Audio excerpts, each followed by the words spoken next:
local news, traffic, and weather for Ottawa and the Valley. This is City News 101.1 everywhere. It's Tuesday, October the 11th. Good morning. I'm Chris Curries. Right now in Ottawa and in Smiths Falls, 1 degree. Here's what's making news in Ottawa and the Valley. Ahead of Election Day, thousands of people have already cast their early votes on the first day of advance voting that took place on Friday. And as City News reporter Prushka Gopalkista tells us, one mayoral candidate is calling for other candidates to reveal donations made to their campaign. There are over 1,300 names on Catherine McKenney's donor list, showing who contributed $100 or more to their campaign. They're encouraging other candidates to do the same thing, saying that voters have a right to know who is funding a candidate before they head to the polls. Now, all municipal candidates are required to disclose contributions of $100 or more after the election. Other candidates have not yet released their donor list, but Mark Sutcliffe said earlier in the campaign he will not accept donations from unions or developers. So far, 26,000 Ottawa residents already cast their early vote on the first day of advance voting, and this Friday residents have one more advance voting day before Election Day on October 24th. Prushka Gopalkista, City News. And we'll also hear from Catherine McKenney on the campaign trail on the Rob Snow Show at 9:15. City News time is 9:01. Let's take a look at your weather forecast with weather specialist Denise Andriachi. Partly cloudy this morning. Temperatures are a little bit cool. You may need some fall layers, but then you've got shorts and t-shirt weather this afternoon. Sunny and 18. We have lows near 8 through the overnight. Sun and cloud, then chance of showers for Wednesday. Gusty southwest winds for the next few days keep us above seasonal. Highs tomorrow for Smiths Falls and Ottawa, also in the upper teens. Today, your daytime high 18 degrees. Now, another sponsor is stepping away from Hockey Canada, its official equipment provider, pulling its support for the men's programs. Here's our Laura Carney with more. Bauer Hockey joins the growing list of companies to drop out as a sponsor for Hockey Canada over the organization's handling of sexual assault allegations. They want Hockey Canada to replace its entire board of directors and executive team, saying the current leadership has become a distraction. The equipment maker's CEO adds when it comes time to renew their sponsorship, they won't sign a new agreement without significant changes at the top. Bauer is 4 years into an 8-year multi-million-dollar sponsorship deal and says it will no longer be providing free equipment such as helmets and gloves for the men's programs. Last week, major Hockey Canada sponsors like Tim Hortons, Scotiabank, and Nike all pulled sponsorship for men's programs for the 2022-23 season. Canadian Tire and Sobeys both permanently ended their sponsorships. Laura Carney, City News. Officials in different parts of Ukraine have reported explosions, drone strikes, and missile strikes by Russian forces this morning, a day after dozens of missiles hit civilian areas in more than 24 Ukrainian cities. The death toll from yesterday's barrage has risen to 19, with more than 100 injured. The UN Human Rights Office says the attacks were particularly shocking and could amount to war crimes. Today, there are reports of explosions in the western city of Lviv, and missiles have been shot down in Kyiv and in the Odessa region. Prime Minister Justin Trudeau and fellow G7 leaders will hold a video call about Ukraine today. And the RCMP in Saskatchewan says some victims of the stabbing rampage on James Smith Cree Nation were killed as they tried to help others. Assistant Commissioner Rhonda Blackmore says people paid with their lives as they tried to protect others in the community. Blackmore says Miles Sanderson attacked people using a variety of weapons. 11 people died in the stabbing attacks on the First Nation and in nearby Weldon on September 4th. I'm Chris Curries. For news anytime, follow up online at ottawa.citynews.ca.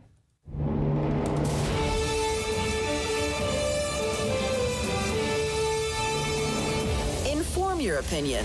It's the Rob Snow Show on Rogers TV and City News 101.1 FM and 1310 AM. And that's a wrap on Thanksgiving. I hope you had a great long weekend and that you have snapped out of your tryptophan-induced haze. And good morning. Welcome to the Rob Snow Show on City News. We are very busy this morning, and that's the way we like it around here. Coming up, candidate for mayor, Catherine McKenney, and a whole bunch of stuff. Had a chance to interview Councillor McKenney this morning.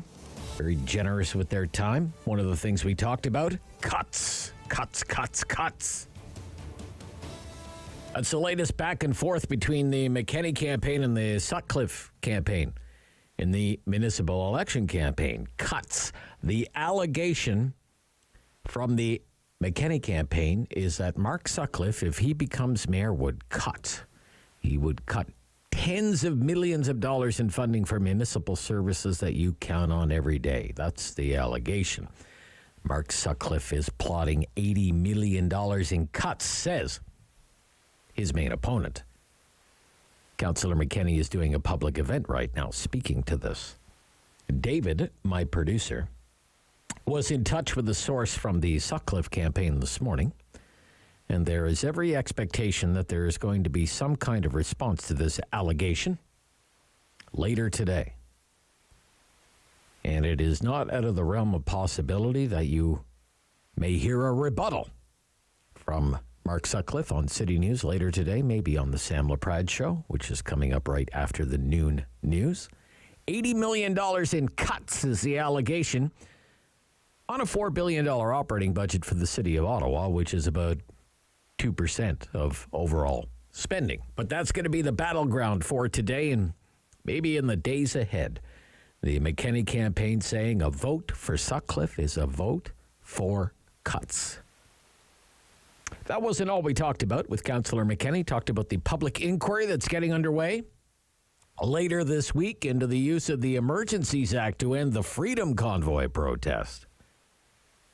And we talked about the councillor's plan to have the city issue green bonds to pay for $250 million worth of cycling infrastructure over the next 4 years. You'll hear that interview with Councillor McKinney coming up in just a few minutes from now. And then it's the professor, Ian Lee from the Sprott School of Business at Carleton University here in Ottawa with us every week. And he's been paying close attention to this municipal election campaign, as you can imagine, and all the promises that all the candidates are making. And so I'm going to ask him for his opinion on who he thinks would be the best bet for the Ottawa property taxpayers. Who gives you the most bang for your buck? You have a candidate like Bob Shirley vowing to freeze property taxes, at least in the first year. If he becomes mayor, that sounds like a great deal. You have Mark Sutcliffe saying property taxes will go up, but by no more than 2.5% a year. And Councillor McKinney is saying they can do everything they want to do as mayor and keep property tax increases to no more than 3% a year. Who does the professor believe? We will ask right after the 9:30 news, and we'll talk about a whole bunch of other stuff as well. Like what's happening in the UK, where once again, the Bank of England, that country's central bank, was forced for the second day in a row, and the third time all told, to intervene in the financial markets to help stave off the potential insolvency of pension plans, which sounds awful, doesn't it? That can't be good news. The Bank of England also warned that because interest rates are moving so high so fast, the UK faces material risk to its financial stability. That's a quote. Material risk to its financial stability, which again cannot be a positive development for a multi-trillion-dollar G7 economy. Financial stability, material risk, just what you want to wake up to in the morning.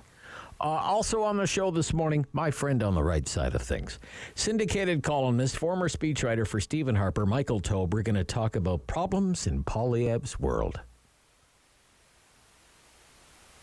The fallout from the handling of the discovery of hashtags directed at anti-women extremist groups. Hashtags found buried in YouTube videos on Pierre Poilievre's YouTube site, going all the way back to 2018 when, Poilievre was long out of government as a cabinet minister. Wasn't a cabinet minister. He's just kind of a run-of-the-mill MP, the MP from Carleton.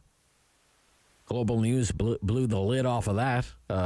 Last week, the Liberals have been pounding away on Poilievre every day. Don't expect them to let up anytime soon. What's the damage done? We will ask Michael Taube, and Michael has spoken highly on this show in the past of Danielle Smith.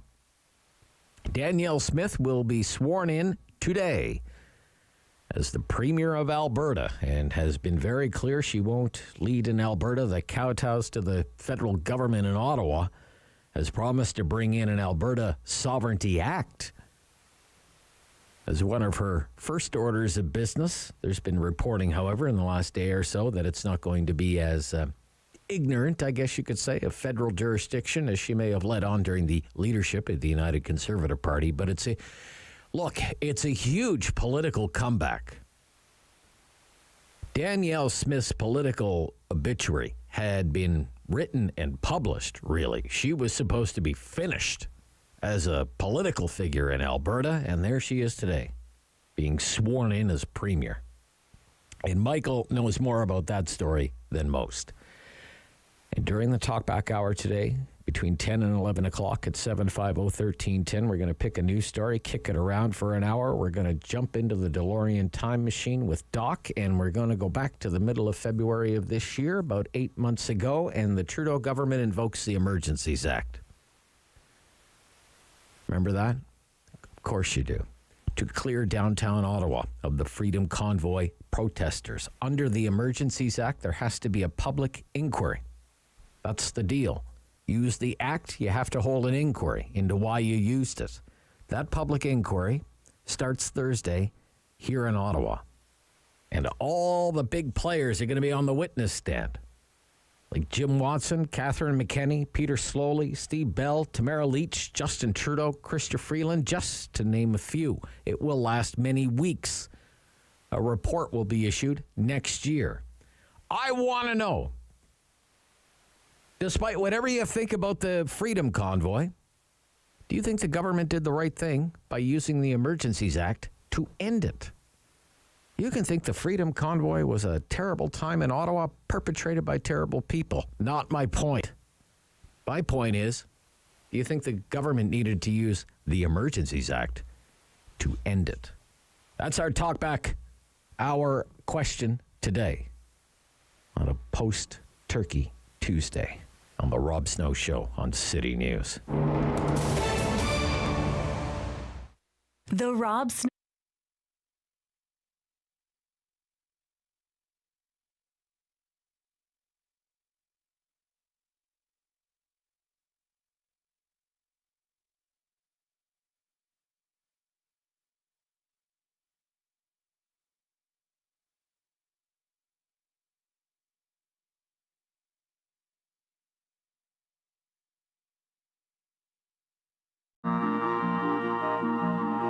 Closed captioning is brought to you in part by Raven Reads.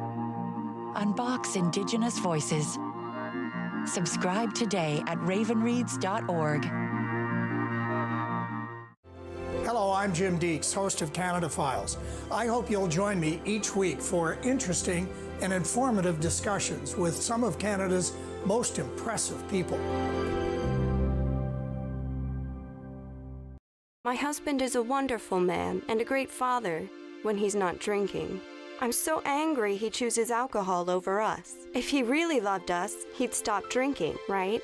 My counselor suggested I try Al-Anon. I didn't understand why. I'm not the one with the problem, but I'm glad I went. Do you worry about someone's drinking? You are not alone. Al-Anon or Alateen can help. Call 866-200-0033 or visit alanon.org/hope. You know the story. When the RCAF said Mach 2 fighter, 2-place 1,000-mile range, the British said it was impossible. The Yanks tried twice and failed. They said, you're dreaming. We said, fine, we'll build it right here in Toronto. And now you guys, my guys, are saying that it can't be done, that they were right? Now that's the rocket that we used to get the model up to speed, and then the onboard sensor tells me. Come on, baby. Damn it! But we did it according to your specs. The specs have changed.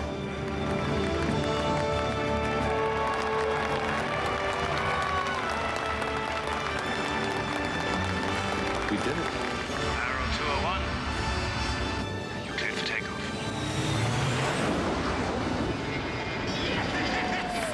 We did it!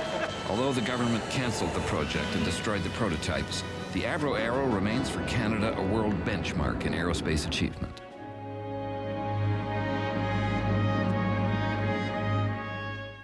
Hi, I'm Sahai from The Wiggles, and this is my new book, Something in Common. Join me on an adventure as a camp counsellor, helping some amazing children make friends and share what family means to them. I wrote this book with my friends at Children's Aid Foundation of Canada to help children who might feel lonely or like they don't belong. Not everyone has the same type of family, but we all have something in common.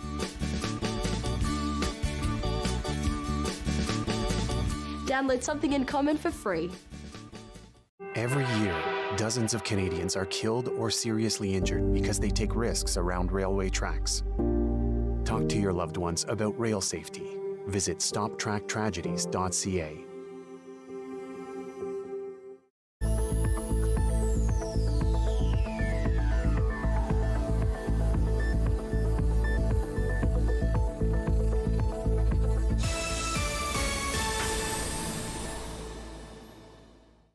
Municipal election campaign and candidate for mayor. Councillor Catherine McKenney joins me this morning here on the Rob Snow Show on City News. Good morning. Hi, good morning, Rob. Yeah, it's great to hear from you. How did you spend your Thanksgiving? Did you get time to actually give thanks, have a nice meal, or were you door knocking for most of it? Well, I was door knocking for most of it, but last evening I actually had some time with the family and stayed home and ate a bit. That's good. Good food, real food. Good. That's good. It's a great city, lots to be thankful for. So absolutely. Yeah.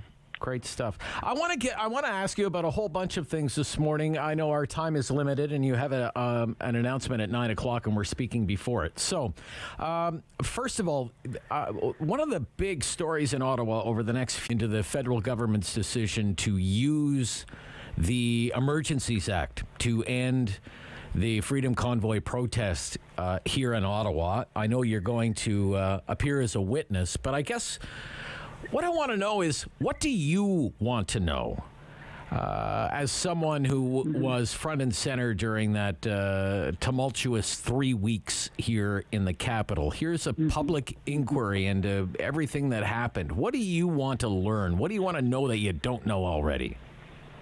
Well, certainly, I want to know what happened. Why were decisions made to allow the number of trucks that came into our city and took route into our city? Why was that allowed to happen? What were the decisions that were made? We had a meeting, a council and the Police Services Board, where we asked those questions ahead of time. I put out a statement ahead of time, but we were given no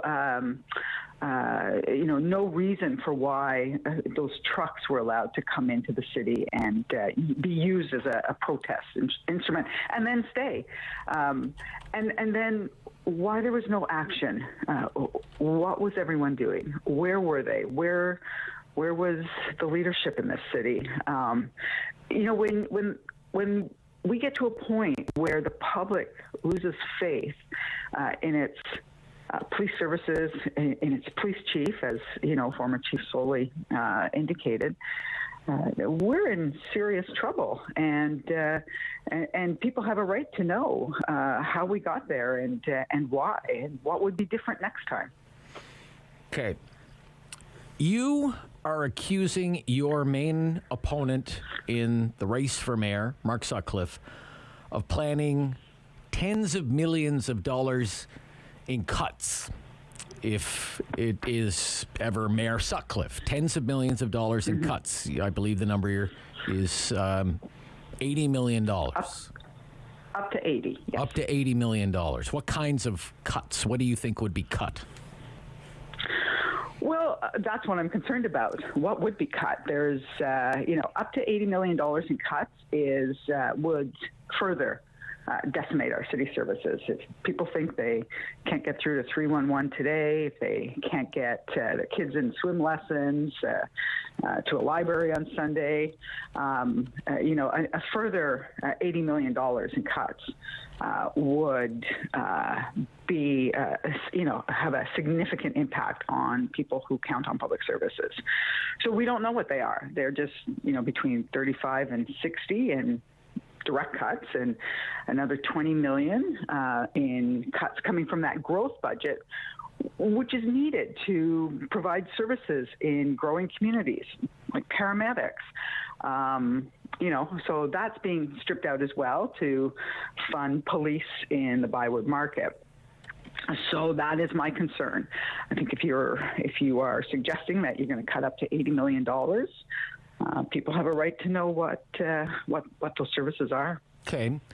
It's a $4 billion operating budget. And if you take in the capital budget, it's probably, $5 billion, right? A year? Just over five. Yeah, just over five. So, $80 million, hey, it sounds like a lot of money. If I won it in the Lotto Max, you'd never hear from me again. But, seriously, we're talking about, 1.6% of the overall budget to 2% of the overall budget? And you're using a word like decimate. Isn't that, aren't you exaggerating? Absolutely not. If you think about our budget, there is very little that is discretionary. So when we're talking about city services, when we're talking about library services, paramedics, recreation services, you do not have a lot. Those services, I'll tell you, have been stripped bare over the last 12 years. Even Jim Watson knew in this term of council that he could not come back with another 2% cap, or he would have. He knew that he had to raise that his tax approach. There just simply is no room left for those types of cuts. The proof is, anytime you try to get a city service, it's almost impossible. We don't have the response to residents. We don't have the services that people count on. And, quite frankly, $80 million is a significant amount of money when you're talking about the direct city services that the city provides to residents. Okay. So are you saying then that if you're mayor, you will spend as much in every city department in the future as the city spends now? That Mayor McKenney would spend as much money on the roads as the city spends now? Or that you would like to see the police budget the same that it is now? Because if the answer is no, then aren't you plotting cuts, candidate McKenney? So that's a very good question. So my plan, as you can see, is fully costed, and it comes in at the current 3% property tax approach, and it does not have cuts attached to it. Now, my plan is not the budget. When we go into budgeting, is there room? Obviously, there has to be for, increasing in one service area versus another service area. Absolutely. That's why you budget. That's why you go out, you consult. So my plan is not the city budget. So if you're asking me, would you, is it 3% across the board to every single department? Not necessarily. It could be a bit more to libraries and a bit less somewhere else. But I'm not reducing the funding that is going into our city services. Okay. Just a few more things. You're very generous with your time this morning. Catherine McKenney, candidate for mayor, less than 2 weeks to go in the municipal election campaign. Our guest this morning here on City News. Of all of your platform components, the one I hear most about is the plan for the bicycle network, because it's a lot of money. Everywhere, and it's borrowed money. You're going to issue green bonds to fund it. But the problem is, everywhere you look all around the world, everywhere you look, interest rates are going up. They're going up here in Canada. They're going up in the United States, the United Kingdom. They're going up for people when they get a mortgage, when they renew their mortgage. It's the story of our time right now, is higher interest rates. Your plan to borrow $250 million for a bicycle network is more expensive today than it was yesterday, And yesterday it was more expensive than it was last week because interest rates are going up all the time. So how responsible is it to borrow $250 million for bicycle infrastructure? So let me tell you the difference between borrowing against a green bond and say the debt that could be issued is set aside for Lansdowne. $332 million has been set aside for Lansdowne. This $250 million in a green bond. First, green bonds yield less interest to the person who invests in it. It's done by companies who want to invest in, green infrastructure. So it is already a lower interest rate than, say, the $332 million that we could be issuing to Lansdowne. It doesn't need to be issued for 3-4 years. But it also, what the interest rate and the principal paid back each year over 25 years will amount to $15 million or less. That is the commitment. And that is what we spend today on cycling infrastructure. And any modern city is going to continue to spend at least $15 million a year on cycling infrastructure. It doesn't get you very much. It gets you about 10 to 15 kilometers of cycling infrastructure. But what will that get you in 20 or 25 years from now? Certainly not 10 to 15. It might get you 3 to 5. So by upfronting it, what you do is you spread that out. You spread the payback at the same, amount over 25 years. But you get far more for your dollar today than you would in 20, 25 years from now. And because it's a green bond, the interest paid back will be lower than a regular debt issue. Okay.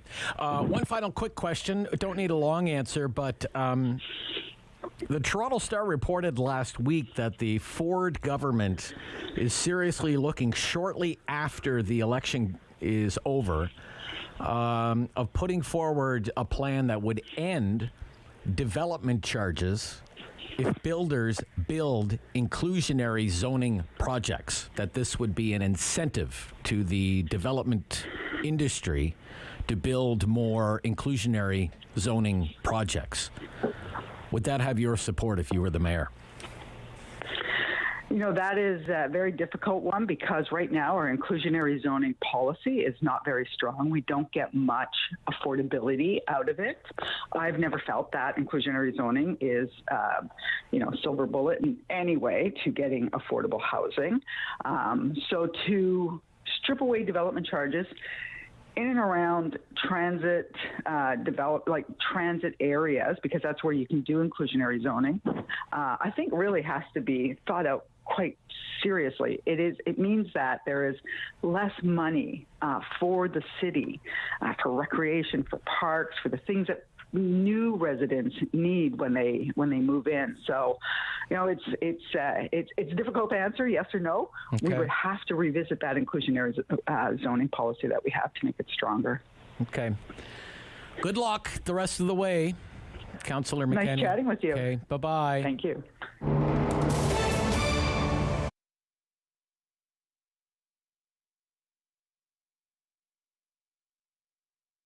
The Houseless Crisis, because it really is a crisis down here on Rideau Street. There is not enough shelters for men especially, and we need to be helping our most vulnerable.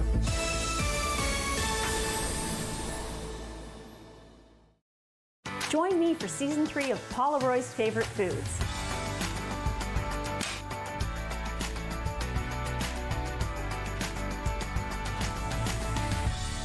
Whew, that was a lot. I think I need a nap.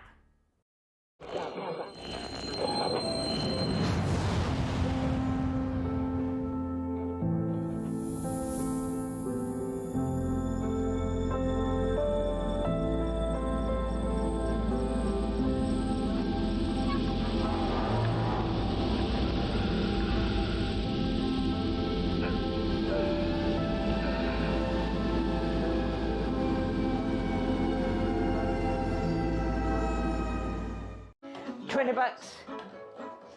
Hi, I'm Maggie. Come into my kitchen. When you're using salt in a recipe, check for saltiness. Not all salts are equal. A fine grain salt is a lot more salty than a large grain salt because that takes longer to get into the food. Bum, bum, bum, bum, bum, bum, bum, bum. $20. $20. October 5th, 2014, my daughter was hit by a train. She was walking along the sides of the tracks, and it shattered her world.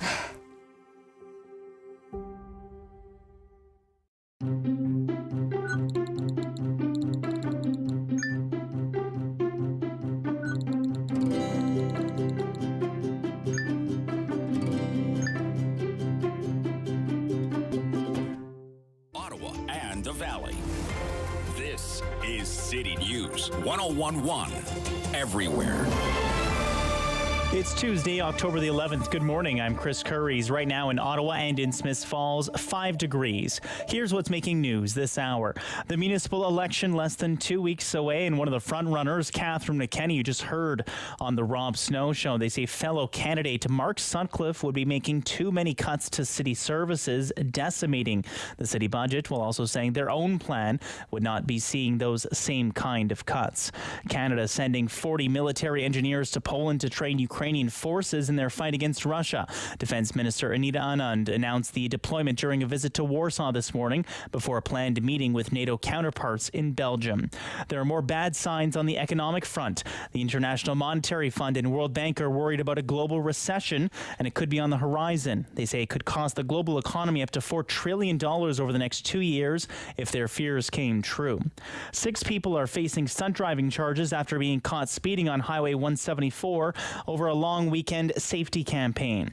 An unlicensed driver was nabbed going 141 kilometers an hour. A 19-year-old G2 caught going 153. 2 other drivers, 135, and one was caught going 140 in their mom's car. And a new record has been set for the heaviest pumpkin in the United States. A horticulture teacher from Minnesota grew a giant gourd weighing over 2,500 pounds. I'm Chris Curries. For news anytime, follow up online at ottawa.citynews.ca. The world is changing. So keep up with Rob. The Rob Snow Show returns on Rogers TV and City News 1011 FM and 1310 AM. The professor is back. Ian Lee, Associate Professor of Management at the Sprott School of Business at Carleton University. Good morning. Good morning, Rob. Yeah, it's great to hear from you. Less than 2 weeks to go in the municipal election campaign. Yes. Yes, in your opinion, I know you're paying close attention. Among the candidates for mayor, and here I'm talking Shirelli, Sutcliffe, and McKenny. Mm-hmm. Who has the best plan for property taxpayers, in your opinion? That's a very fair question, and because property taxes are so significant now, I've said it before, I don't hide it, I'm paying $10,000 a year for a house that has 1/3 the footprint of the average house in the suburbs. And people can say, quit complaining. I'm not complaining. I'm putting facts on the table, and I willingly pay it. I have no choice. If I don't like to pay it, I can move and sell the property. But I'm just putting that into context for those who say that, that there are people that own houses are not paying their, quote, fair share, which is something that progressives have been making over and over. And it just shows that they simply don't understand market value assessment and how property taxes work. But to your question, I clearly by those comments I just made, I'm suggesting that Ms. McKenny is not going to be as prudent with spending because, and thus taxation, because you need taxes to pay for spending. There are strict limits on borrowing by municipalities in Canada, unlike the states. Without getting off into the weeds, in the states there are not any real serious restrictions on municipalities. In Canada, the provinces, and Ontario specifically, have put strict limits on as percentage of the it's normalized in terms of the assets and the cash flows of that municipality. So there are constraints that limit really profligate and irresponsible candidates. Okay. So, but I obviously are you saying Councillor McKenney's fiscal plan is profligate and irresponsible? Is that what you're saying? I think there's two problems with it. Okay, now we're getting into this. Right. First off, I understand that Kevin Page said positive things, and I have great respect for Kevin Page. It was misreported that he endorsed it. He did not endorse it. I actually read the comments. He said the numbers add up.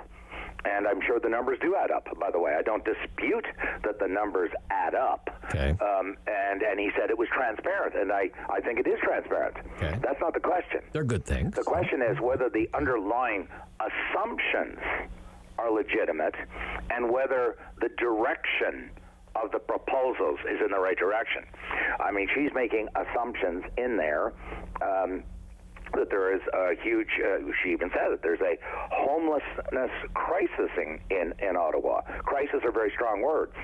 And I've looked at the homeless data, and yes, it's a tragedy when there's people that are homeless. Yes, we should do something about it. Right. But to suggest that there's very large numbers of homeless people is just simply not supported. Well, it's been declared an emergency. The council declared it an emergency. The council declared it an emergency, actually. That's correct. Yeah, and so, but my larger, Rob, I want to get this right away. Okay. My larger problem with her isn't that the numbers add up or not.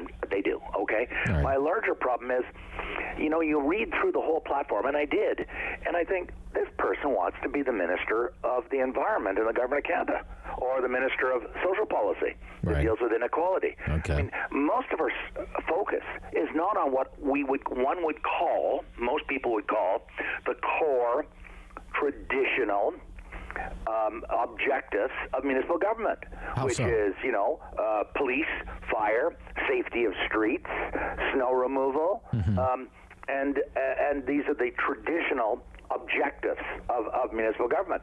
I mean, she goes on a great deal about, climate change and the climate emergency. Right. And I just want to point out, the mayor of any city is not the Minister of the Environment. No, that's at the federal level. No, but the city, the city owns a lot of property, has a lot of buildings, operates a lot of machinery, owns a lot of vehicles, and I guess Councillor McKenney feels that should be more environmentally friendly or more. Listen, I understand she believes that. Yeah. And all I'm saying is, if voters believe that the mayor should be focusing on solving inequality in Canada or solving global warming, well, then she's your candidate. There's no question about it. Well, if you believe that the mayor of a city, in this instance the city of Ottawa, fifth largest city in Canada with 1 million people, if you believe that their principal duties and responsibilities to us, the people that are voting, is to solve the global climate crisis, or even the climate warming and global warming in Canada and inequality in Canada, then she is the candidate for you. Okay. If you have a more traditional view and you say, well, wait a minute, I'm worried about the terrible streets in this city. I'm worried about the fact that there are significant numbers of people fall and hurt themselves in the winter on the sidewalks because they are so, they don't do a good job at doing snow removal and dealing with that. And so if you think in those terms and you don't think that the city should be going $250 million further into debt to build bicycle paths that are very lightly used in this city. Okay. And I'm saying that as somebody who's lived here all my life. Right. And even in the summer, I walk every morning around the canal. There are, I swear, it's 20 to 1 walkers opposed to bikers. Let's not even talk about cars. But if you talk about cars, very quickly, I want to get this metric out, Rob, because it's important. Yeah. According to Transport Canada and StatsCan, there's 33 million cars, SUVs, and light trucks on the road. I don't mean 18-wheelers. I'm talking like, a Ford F-150 or something like that. Okay, so Ottawa is 1 million out of 38 million. Right. So if you do a pro rata and say, Ottawa's got maybe 750,000 cars and trucks, light trucks and SUVs on the road. This is the vast majority of us. I mean, I drive through the Glebe, I drive through Alta Vista, I drive through Westboro, and I see cars everywhere. And yet you go down the bike paths in the summer, in the warm months, and there are not a equivalent or similar number of people biking. The second most common way of moving around in this city after cars, I think, are walking. I mean, I walk down Bank Street. Public transit. Well, it would be public transit. Very congested with people walking. Yeah, it'll be public transit. She is putting forward an agenda that is not how most of us live our lives. Okay, it's too ideologically driven, you're saying. She's all right. far too ideologically driven. Okay, I got you. I want to. So the battle line today in the campaign is cuts. Okay, and the McKenney campaign has gone through what Mark Sutcliffe is proposing, and says Mark Sutcliffe would cut $80 million in services, and that this would decimate city services. So I spoke to Councillor McKenney this morning. We have a clip here. Let's play this, okay? That's what I'm concerned about. What would be cut? There's, up to $80 million in cuts would further decimate our city services. If people think they can't get through to 311 today, if they can't get their kids in swim lessons, to a library on Sunday, a further $80 million in cuts would have a significant impact on people who count on public services. Significant impact. It's a lot of money, $80 million. If it's true, the Sutcliffe campaign is going to come on later today on City News and say it's not true. I'm not going to cut anything. Let me just jump in. Just let me finish. Finish. Okay. $80 million on a $4 billion budget, about 2% of overall city spending. If you cut, say, city spending by 2%, would it decimate public services? I guess is one of the questions I would ask you. Professor? Go ahead, Professor. Okay. Yeah. Let's put some facts on the table. Yeah, okay. Yeah. Total revenues in 2021, $5 billion. Billion. That's a B, everybody. Sure, yeah. 80 million is a rounding error. It is a loony on the sidewalk. Let's about and 1.6%. that's assuming he's going to cut. And by the way, the idea that we can't cut that there's absolutely not a penny that can be cut in a $5 billion budget is just simply, I think it's irresponsible. The Liberal government of Chrétien and Martin cut billions and billions. Okay, the federal government spends a lot more money. Sure, but as a percentage, it was way, way more than 1% or 2%. And Canada did not come to an end. The country did not collapse and go over the cliff and become a third world country. In fact, we boomed after. And so what I'm trying to say is, again, it's this idea that you can't cut a single dollar, you cannot reallocate, you cannot re-examine any priorities whatsoever, and in fact, all you can do is spend a lot more than you're spending now, because she's proposing spending a lot more than we're spending at this moment. In fact, she wants to go $250 million deeper into debt for bicycle paths that are not used by large numbers of the people in this city, even in the summer months. These are hard facts. And if people don't like what I'm saying, walk down the road, bike down the bike paths, and just sit there and park your bike and count the number of people biking by you. I am telling you, most people move around the city by car. And a large number, actually, walk around, at least in the Glebe and in Bank Street in downtown Ottawa, walk around on the streets. Those are the two most popular methods by which we move. Public transit. There's public transit as well. Okay. Well, the numbers are down dramatically. They're down. Unbelievably dramatically. Sure. And so she's trying to demonize the idea that we can even examine. She's saying, no, you cannot even discuss any kind of cuts. I mean, good God. I mean, surely we can acknowledge that things change, times change, and priorities change, and maybe even the efficiency of a program changes over time, and that warrants a prudent trimming or pruning of a particular program. She's in denial of any kind of change of the base. That $5 billion is sacrosanct, according to her, and in fact, we have to augment it by spending a lot more than what we're spending now. All right, we'll stop here. We'll be right back. Professor Ian Lee, Sprott School at Carleton, Rob Snow Show, City News.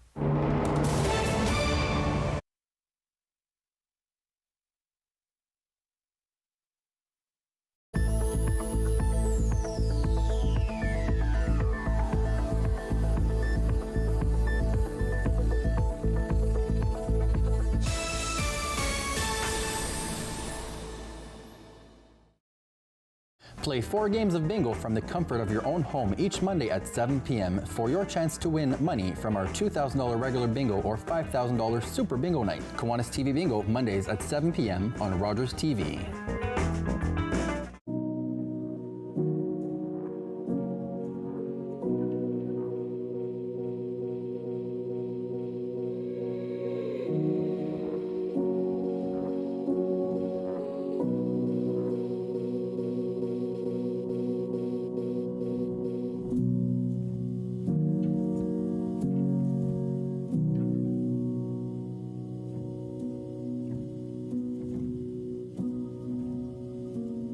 I would like to see politicians and government overall, especially locals, start to support local business more, because we've had so many businesses that have shut down, and I would like to see local business grow and politicians give more, whether that's a financial contribution or some other layer of support, but something to encourage them to keep business going.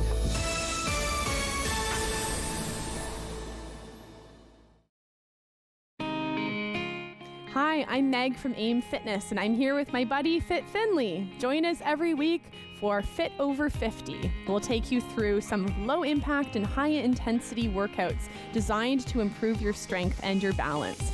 All you'll need is a resistance band, some light hand weights, and also your water bottle and a sturdy chair. Tune in right here on Rogers TV and let us be part of your weekly routine. Enjoy the fresh outdoors. Play an important role in the lives of school-age children. Get paid to make a difference in your community. Become a crossing guard. We are currently recruiting crossing guards for the school year. We offer a competitive wage with various perks and opportunities for bonuses. Join the Ottawa Safety Council in keeping kids safe in the nation's capital. Find out more at crossing-guard.ca. What are we doing about COVID? Seems like the communications have been all about how everything's opening up, and yet here in Ottawa we're experiencing our 7th wave, so a bit of a contradiction there.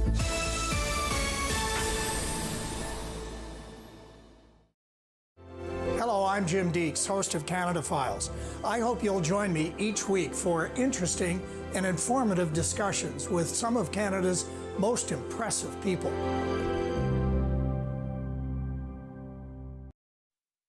Rogers TV and City News, 101.1 FM. And 1310 AM. Professor Ian Lee is back with us, Associate Professor of Management at Carleton University's Sprott School of Business.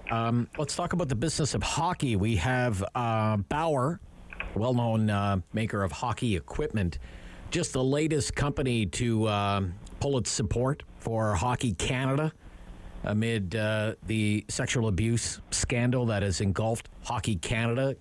Canadian Tire has pulled its sponsorship entirely, so has Sobeys. Others have paused or reduced their support. The Keg, Swiss Chalet, Esso, Tim Hortons, Chevrolet, Scotiabank, TELUS, Nike. It's a long, long list. So you teach strategy, you teach management.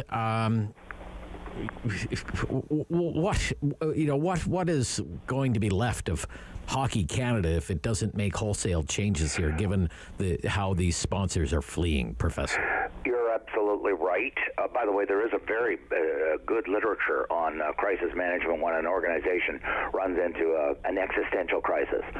The Exxon Valdez was one, the Maple Leaf Listeria, terrible tragedy where some people died from listeria, the Tylenol poisoning in Chicago 30-odd years ago. And the literature is very clear on this. I mean, based on real-world experiences. This isn't theory pie in the sky. The organization has to get to the head of the controversy. They cannot deny. They have to get out there and say, we are going to get to the very bottom of it, make a public commitment, say we've made terrible mistakes, we are going to correct them. Every person involved that was liable or contributed to the problems will be investigated and terminated if found to be contributing or responsible. We haven't heard any of that contrition yet or a commitment to completely address the problem's root and branch. So if they don't, I mean, I think it'll die. It will literally collapse because they will lose people bit by bit. They're losing sponsors day by day. They're losing revenues, resources, and so it'll go away. But I think that that's going to drive the change. They have a huge job ahead. I don't mean 1 week or 2 weeks. It's going to take an awful long time to rebuild their brand. You know, a brand takes a long time to build, and you can destroy it so quickly, and or cause great damage to the brand so quickly. And this is going to be written up. I guarantee it. It'll be written up in case studies and in policy textbooks as the Exhibit A for how to manage in a crisis, how not to manage in a crisis. This is a catastrophic failure of governance and a catastrophic failure of leadership. Can you do any of that with so many of the current people in place? Or does there need to be wholesale change in the management of the organization? Because it seems that's what most people are calling for. In my judgment, I think it's so contaminated. The brand has been hurt so badly, and the people there have been engaged in denial and prevarication and excuses that they have no legitimacy left. It really comes down to this intangible word called legitimacy. They don't have any legitimacy. I'm talking the key decision makers, and I think there's going to have to be a complete purge.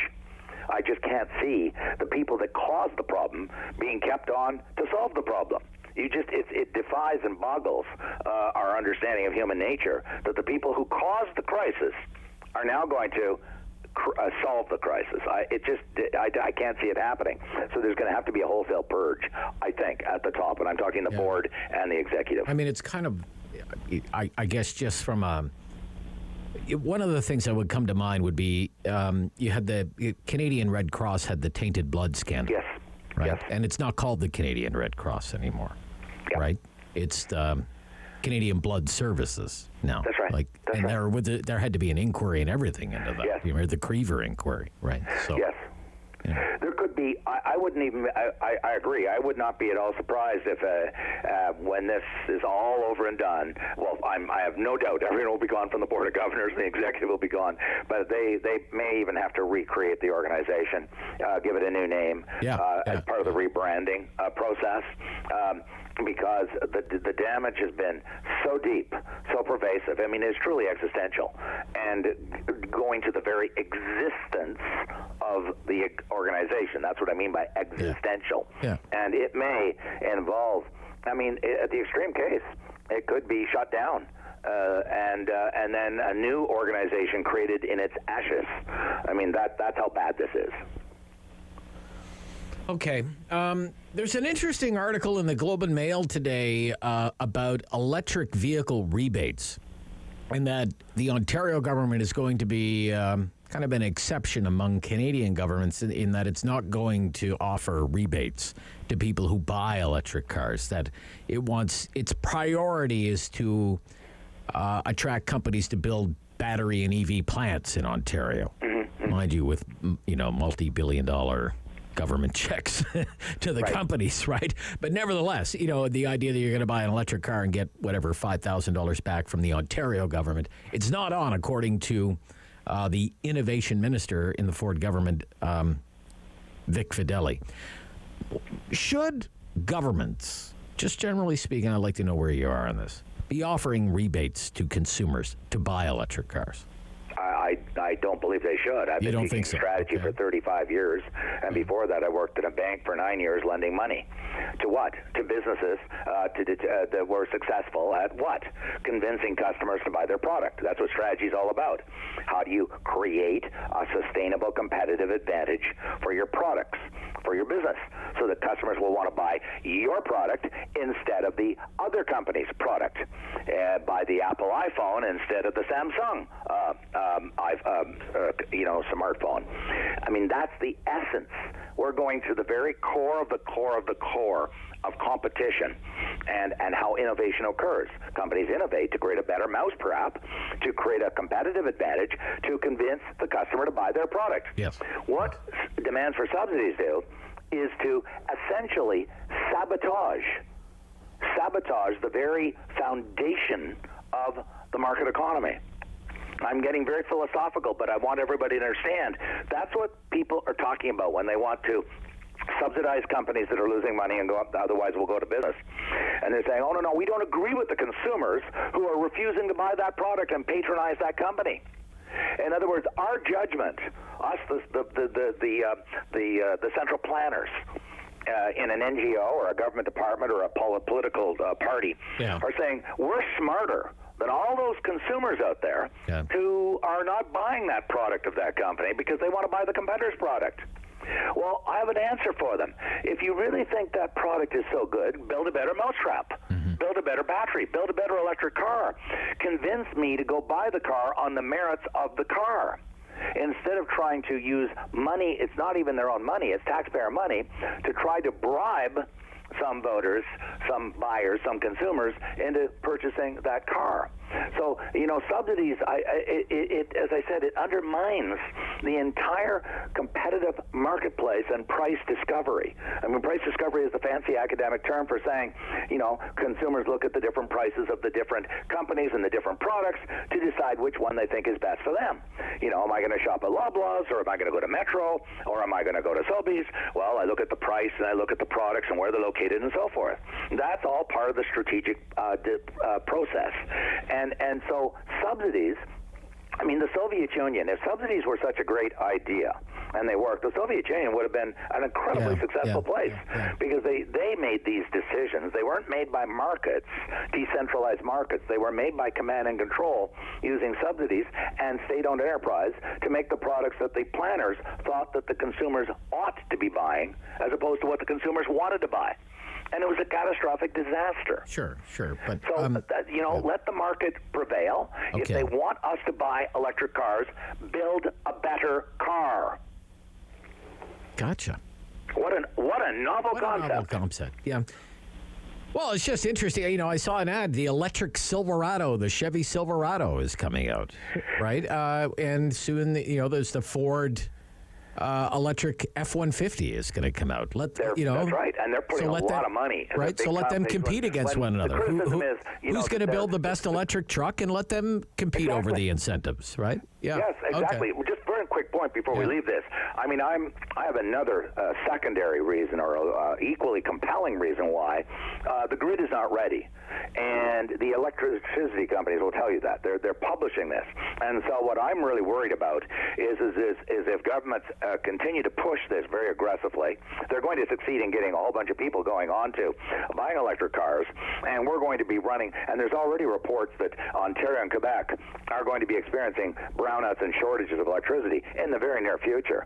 So this is going to exacerbate the situation and create what happened in California, where they're telling people during heat waves and high demand periods, please don't charge your car, you're going to crash the grid. And so that the grid isn't ready, it's premature. They should be putting their money into rebuilding the grid before we worry about getting people to buy electric cars. Okay. Thank you, Professor. My pleasure. Speak soon. Bye-bye. Professor Ian Lee from Carleton University. The Talkback Hour is next on the Emergencies Act. This is the Rob Snow Show on City News.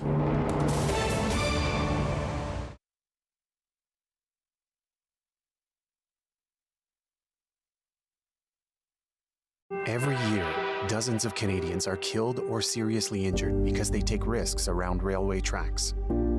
Talk to your loved ones about rail safety. Visit stoptracktragedies.ca.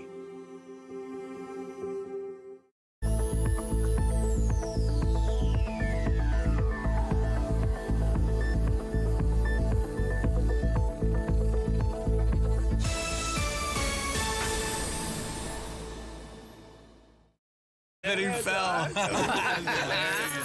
Whoa, I'm not driving. I'm way too stoned. How are you feeling, beer? Oh, since we had that talk, I'm not driving tonight at all. What about you, Dave? You only had a couple of drinks. And only a couple of puffs. I don't drink and drive. No way I'm getting behind the wheel when I smoked weed, too. How are we getting home, then? Oh, you can drive, Dave. Come on, Dave. Take one for the team, buddy. Don't let weed and alcohol influence your decision to drive. Yeah, I need a ride. Do you have something to share? Let everyone know about your next meeting, your need for volunteers, or your fundraising event on the Rogers TV Community Billboard. Send us your words and we'll bring them to life on Rogers TV and rogerstv.com.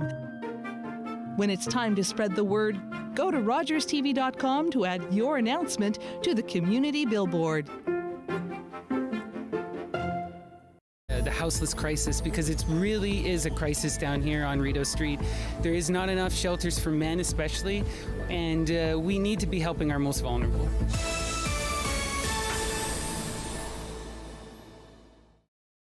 Join me for Season 3 of Paula Roy's Favorite Foods.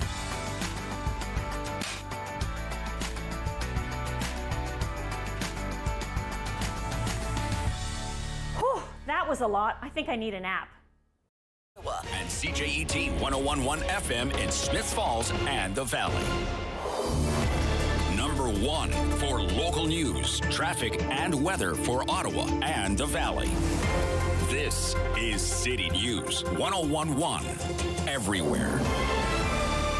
It's Tuesday, October the 11th. Good morning. I'm Chris Curries. Right now in Ottawa and in Smiths Falls, it's 5 degrees. Here's what's making news in Ottawa and the Valley. A mayoral candidate is warning of cuts being promised by a fellow candidate. Catherine McKenney, ratcheting up the political rhetoric with 2 weeks until voting day, says the up to $80 million in cuts would decimate the city services. There just simply is no room left for those types of cuts. The proof is, anytime you try to get a city service, it's almost impossible. Those about potential cuts from Mark Sutcliffe. Now, when asked if they would be cutting any services themselves, McKenney responded. My plan, as you can see, is fully costed, and it comes in at the current 3% property tax approach, and it does not have cuts attached to it. Mark Sutcliffe will be able to respond on the airwaves a bit later this afternoon on the Sam LaPrade Show. City News time is 10:02. Let's take a look at your forecast with weather specialist Denise Andriachi. Partly cloudy this morning. Temperatures are a little bit cool. You may need some fall layers, but then you've got shorts and t-shirt weather this afternoon. Sunny and 18. We have lows near 8 through the overnight. Sun and cloud, then chance of showers for Wednesday. Gusty southwest winds for the next few days keep us above seasonal. Highs tomorrow for Smiths Falls and Ottawa, also in the upper teens. Today, your daytime high 18 degrees. Ottawa fire crews are on scene of a 2-alarm fire at a church in Centertown. The fire service says it's at St. Luke's Anglican Church on Somerset Street West at Bell Street. Crews are putting out the fire and working through the interior now. Bauer is putting Hockey Canada in the penalty box, calling the repeated breach of trust by the national organization's leadership extremely disturbing. The company says it's pausing its role as the official equipment provider. It says Hockey Canada will still be able to purchase gear for men's programs, but the profits will go to hockey programs for girls, women, and other underrepresented groups. Bauer's move follows similar announcements by sponsors including Nike, Canadian Tire, and Tim Hortons. And after a weekend of deadly Russian missile strikes on civilian infrastructure, Ukraine's Volodymyr Zelensky is set to address G7 leaders virtually today with an urgent appeal for more air defense weapons.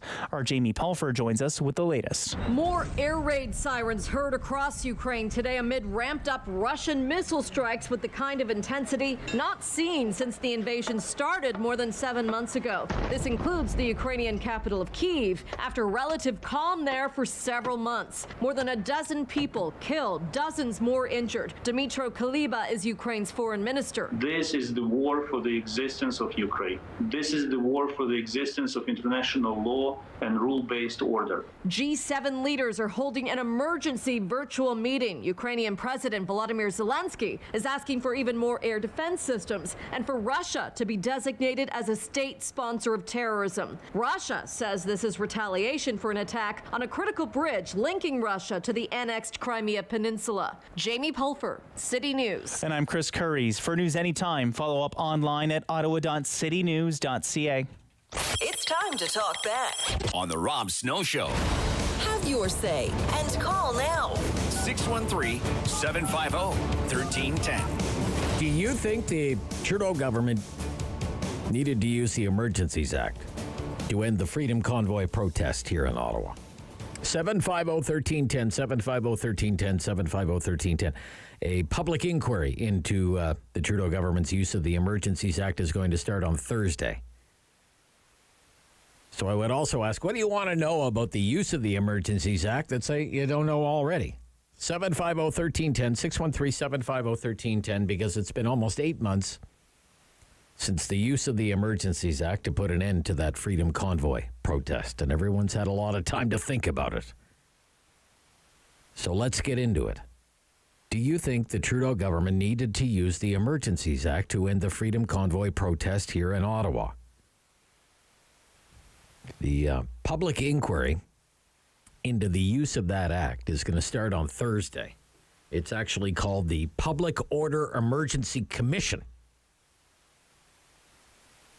It's going to be a big story over the next few weeks here in Ottawa, the use of the Emergencies Act. It's going to bring back a lot of memories for a lot of people, and I'm not saying they're all good memories.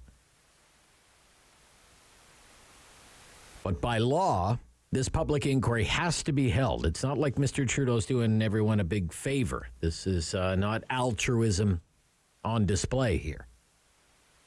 I actually suspect the Trudeau government would rather not have a public inquiry. It has no choice. It invoked the Emergencies Act, the legislation that replaced the War Measures Act, and this is part of the deal.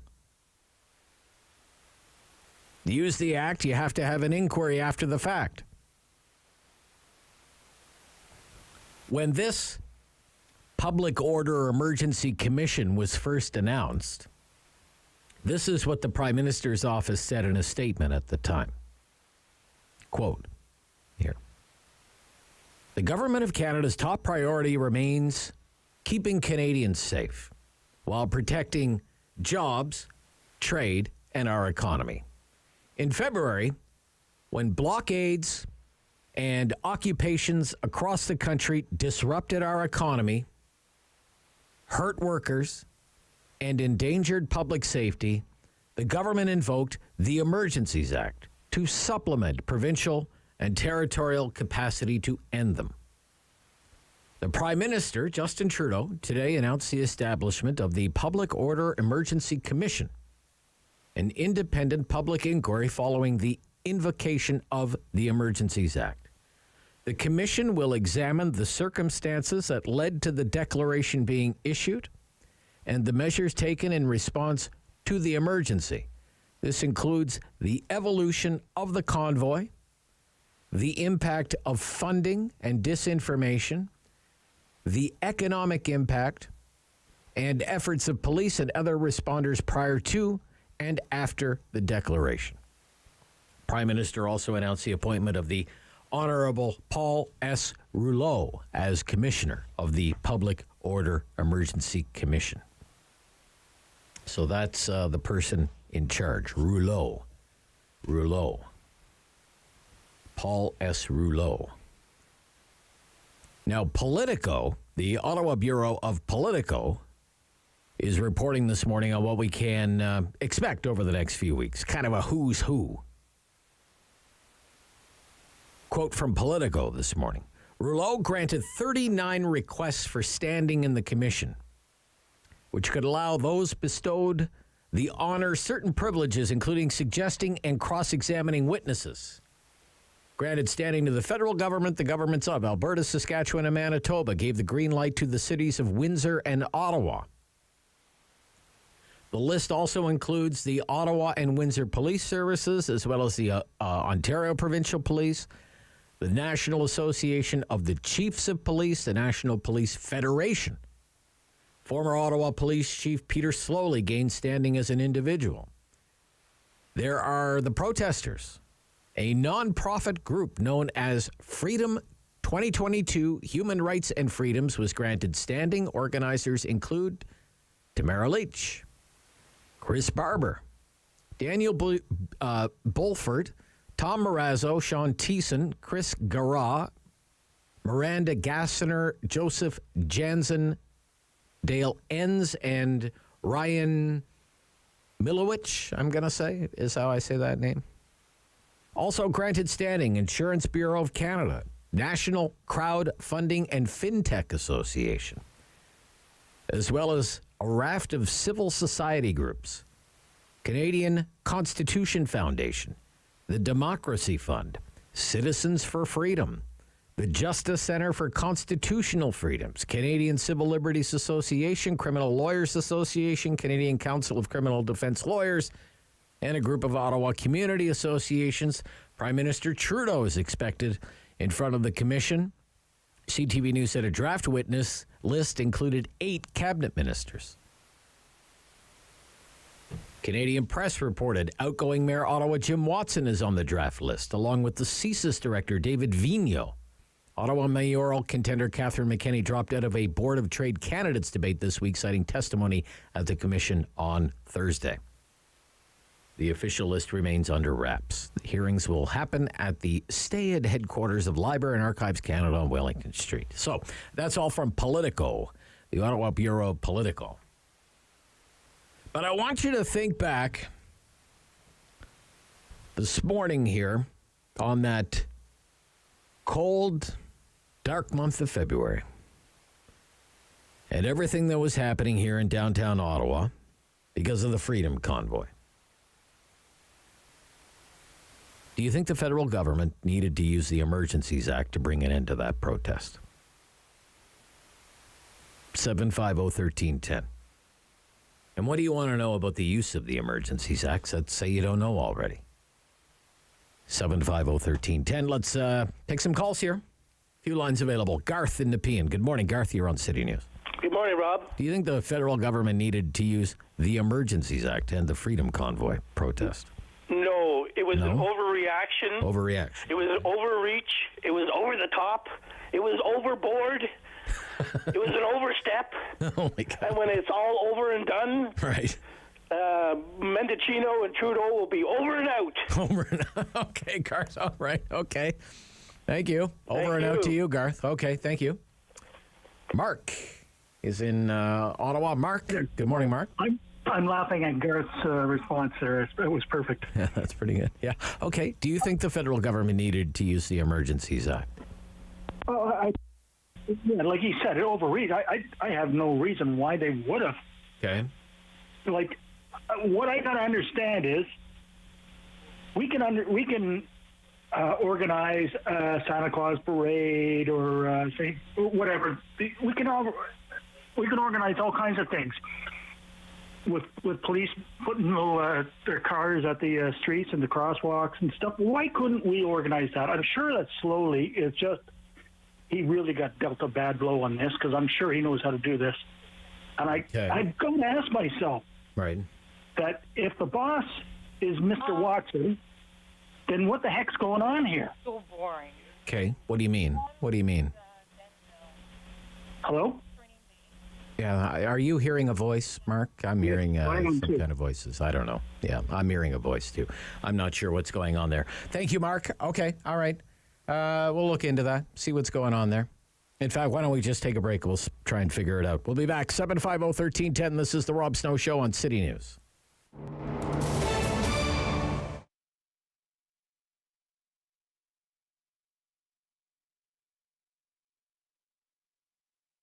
October 5th, 2014, my daughter was hit by a train. She was walking along the sides of the tracks, and it shattered her world.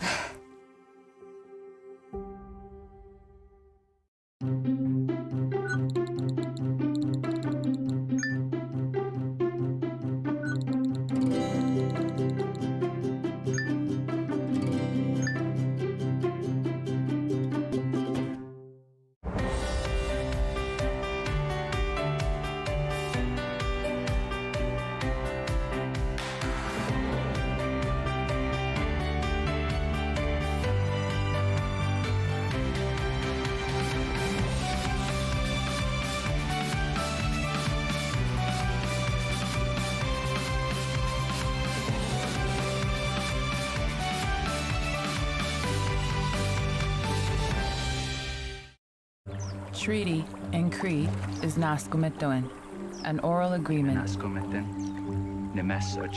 And our agreements were always spoken.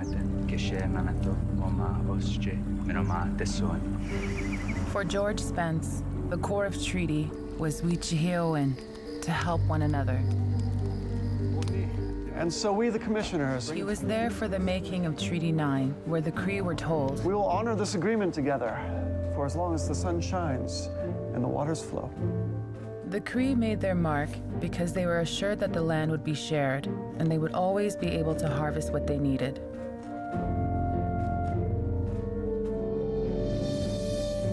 George Spence was my great-grandfather.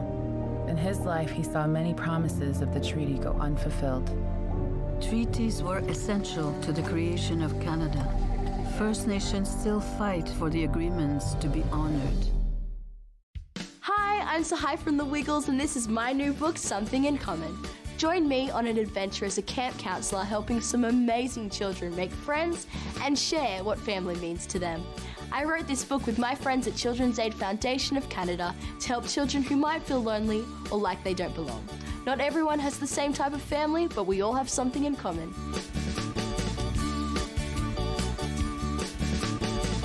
Download Something in Common for free.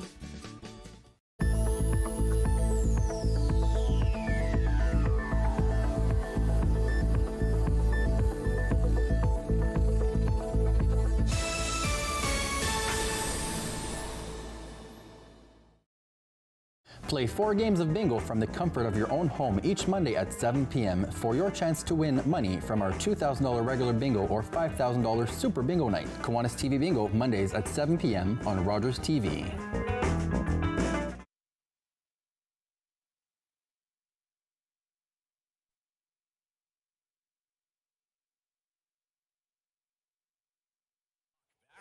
Hello. On the Rob Snow Show.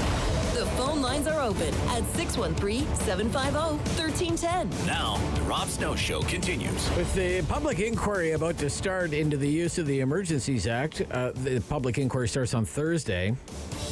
The use of the Emergencies Act and the Freedom Convoy protest.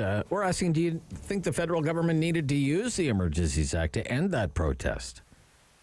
750-1310. John Hallville. John, good morning. You're on City News. Good morning, Rob. Yeah, hi, John. You think they needed to use the Emergencies Act? No, I don't. Okay. Why not, John?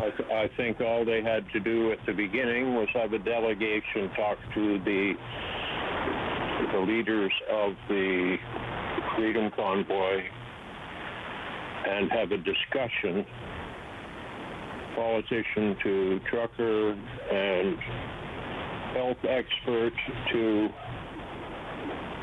doctor, about what it was all about. The government should have our best interests at heart, our safety, our security, our health, but they don't. Okay. And that's what it's all about. The Justice Center for Constitutional Freedom has a lot of information on their website about everything that's going to come out in this inquiry. The government made a conscientious decision to stonewall and let things build up to a point where they had to get physical. Okay. I have contacts still that are in the military. I know there was ready-to-eat meals delivered by the Red Cross by jet from Saskatchewan to either North Bay or Ottawa. North Bay is where 2 planes bringing in the NATO troops, wearing the green uniforms that eventually cleared the streets, flew in. NATO troops. So he had NATO troops, really? Emergency to get them to come in. That's the only reason. NATO troops were going to come into Ottawa to clear this? NATO troops did come into Ottawa. They were the ones in the green uniforms with no badges at all. Yeah, I don't remember green uniforms. No, and you badges. don't remember because the legacy media buries everything. Well, I don't think anything was buried by me. There were UN troops on Ottawa streets. Right. Okay, John. I don't think so, but nevertheless, whatever. It was February 14th. That's when the Emergencies Act was invoked. Okay.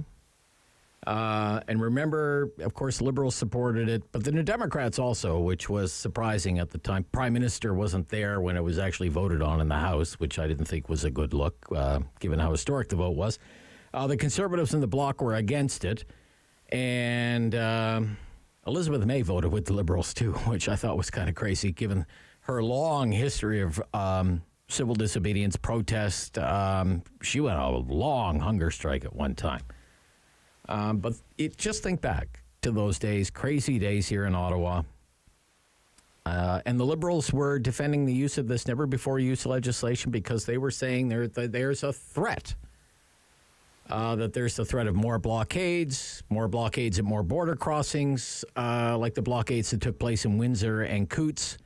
And they said it's doing great harm to the economy. That's how the government was defending the use of the Emergencies Act. Even though the blockades at the border, for example, in Windsor and in Coots, they ended without the use of the Emergencies Act. The Emergencies Act didn't really come into full force until after those blockades ended, which has always been a key kind of development for me when I think back to the middle of February. But let's get back to the phones here. 750-1310. Ron in Smiths Falls. Ron. Good morning, Yeah, Ron. hi, Ron. Yeah, good to hear from you. I support the Emergencies Act. And why is that, Ron? Well, because look at what happened in Washington when those groups stormed the White House and so on. Okay. What scares me is there's still idiots out there that could have caused an awful lot of damage to a lot of people. And look at the people that had businesses in Ottawa and so on who lost thousands and thousands and thousands of dollars. Right. So we got to stop these people. And the only way we can stop them is for the government to pull out all the strings. I went through the Emergency Act in Quebec, and it proved to me that the time was going to come eventually down the road. I hated to say this, but something is going to happen years from then, and it did. And I support the Emergency Act 100%. You did. Okay, all right, fair enough, Ron. Thank you. Out in the Smiths Falls, 750-1310. Again, the public inquiry into the government's use of the Emergencies Act begins on Thursday. Phil in Brockville. Phil, good morning, Phil. Hey, good morning. I support the act as well for different reasons. And, okay. And first and foremost, I support the right to protest. But my protest right should not affect your way of living. Okay. You know, I understand that you can voice your concerns, but as soon as it impacts we'll say the economy, we've got to shut it down. I'm not being militant. I'm just saying we're well above that. We're not like other countries. Okay. You know, I don't agree with everything the government does, but in this case, I support it wholeheartedly. Yeah. Okay. Interesting. Okay. Thank you, Phil. Thank you. Okay. Claude in Orleans. Claude. Good morning, sir. Hi, Claude. Good to hear from you. How you doing? I'm okay. I'm okay. Did the government need to use the Emergencies Act to end that protest in February? They shouldn't have needed to use it. Yeah. But okay, the first thing that should have happened would have been the Ottawa police when this started. The very first little kiosk they put up or whatever, the very first fire they lit, police should have moved in, put it out. First road they blocked, they should have come in there with tow trucks. They didn't do it. Right. The next step should have then been the province. If the city didn't want to do it, the province could have done it. Okay. The province didn't do it. Right. So at that point, what choice do you let things continue indefinitely, or do you do something to stop it? You know, it should have never gotten that far. It shouldn't have got to that point, but it did. So what? The federal government really had, no choice at that point? Well, they had a choice, which would have been to let it continue to fester for how long and possibly get worse and worse, or nip it. If it had been nipped in the bud, like there would have been next to no cost to the police departments and businesses and that, but it didn't happen. So, Okay. you know. All right. Thank you, Claude. Thank you, in sir. Orleans. Have a good one. You too. Okay. 750-1310. George in Ottawa. George. Oh, hi. Yeah. I thought this was a total overreaction on the part of the government. Okay. Why is that, sir? Well, I was around when the War Measures Act was enacted in Montreal. I remember the troops marching down the street as a 15-year-old watching that. That was a totally different situation. There were bombings. There were kidnappings. A guy was murdered. Yep. And if you're in Ottawa during this, I work downtown. I had to walk through there a few times. My God. I mean, there's a dichotomy. There was what the media was reporting. Okay. And then if you actually saw it with your own eyes, you went, wow, why the big difference here? That was nothing that required anything like the... What do you think was the disconnect? What do you mean by the disconnect? Well, the reporting was, it was kind of like... these are militants. These are whack jobs, nut jobs. They're dangerous. This kind of thing. Yeah, they were trying to compare it to the January 6th thing in the U.S. in Washington, right? Yes. And, Well, that was fresh in everyone's mind because it was January 6th. This was, 5-6 weeks later, right? So. Yeah, I guess so. But I remember talking to relatives and saying, I walked through there and it's like, they're cooking for people, they're handing out free food, and they're like, no. And all they would do was parrot the media stuff. And it was like, well, wait a minute, you didn't even see it. No, this is true. And it was like, it seemed to me like half of Canada thought that was the truth. And if you actually talk to anybody that went through there, I mean, the people that went down there would probably give you the actual facts, but just walking through and you're like, wow, man, this is crazy. I never thought the media could twist it so much. Okay. But does that... I don't know about you guys. Well, no. Okay, thanks for that. CFRA. Anyway. So on the use of the Emergencies Act, if it wasn't going to end with the use of the Emergencies Act, how do you think it could have ended? Then? Dialogue. I mean, the thing that was missing was dialogue. They came to speak to the federal government. I mean, at least give them the courtesy of coming outside and saying, hey, okay, what's the beef? I mean, I think we know it was kind of like they cut the truckers off from traveling to the U.S. or something, right? But at least come out and talk to them. I think it would have dissipated right after that. I really believe that. Because these are just working guys. They were just like, they're truck drivers. Right. Okay. At the beginning of the pandemic, they were driving in and supplying everybody. And then at the end of the pandemic, they're villains. It's kind of crazy to watch, Okay. So you thought it was over the top. Overreaction. Oh, absolutely. Okay. I mean, All it's right. scary. Interesting. The fact that they called it for this minor thing, what happens next time? Well, I mean, if you were downtown, it wasn't minor, right? If you live downtown. If you live down there, I guess. Yeah, with the horns, and the horns and the disruption to business. There are people down there who rely on public transit and paired transpo, and all of that was all messed up. But it wasn't bombings. Right? No. Yeah, sure. The as you say, they didn't murder anybody. They weren't finding dead bodies in the trunks of cars in airport parking lots, right, George? Yeah. Right. Yeah. There were 30 bombings in outside Montreal. Yeah, the FLQ bombed places in Quebec for 7 years leading up to that. Right, George? People don't remember that. Even the cabinet members probably weren't even watching what was going on then. They have no clue of the comparison. Gotcha. Anyway. Thank you. Yeah. Okay. Yeah, I don't know why I said January 6th was like fresh in everybody's mind. It was it was January 6th, 2021. But it was still fresh in everyone's mind what was going on. That's a little brain cramp on my behalf. Sorry about that. Rob Snow Show, City News. Back after the news. The Rob Snow Show, brought to you by Myers Automotive Group.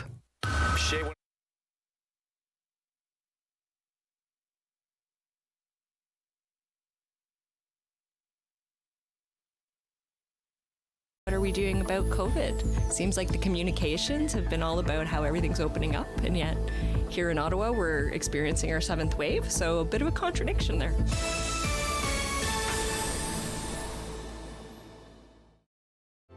Hello, I'm Jim Deeks, host of Canada Files. I hope you'll join me each week for interesting and informative discussions with some of Canada's most impressive people. Things like the convoy really showed a lot of separation between municipal parties and even federal, provincial lines of communication. So we want to see a lot more responsibility taken on funds that really affect people in the city, as well as probably seeing increases in housing and industrial space.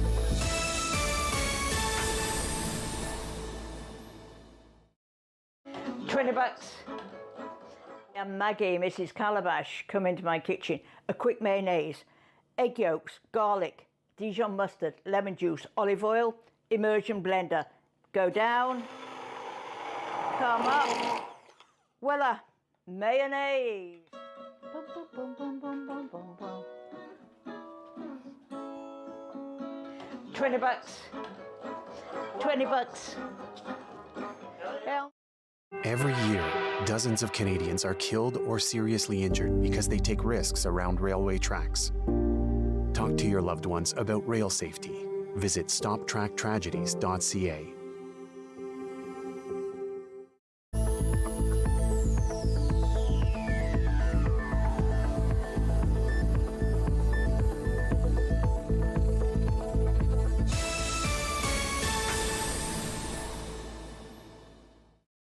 One everywhere.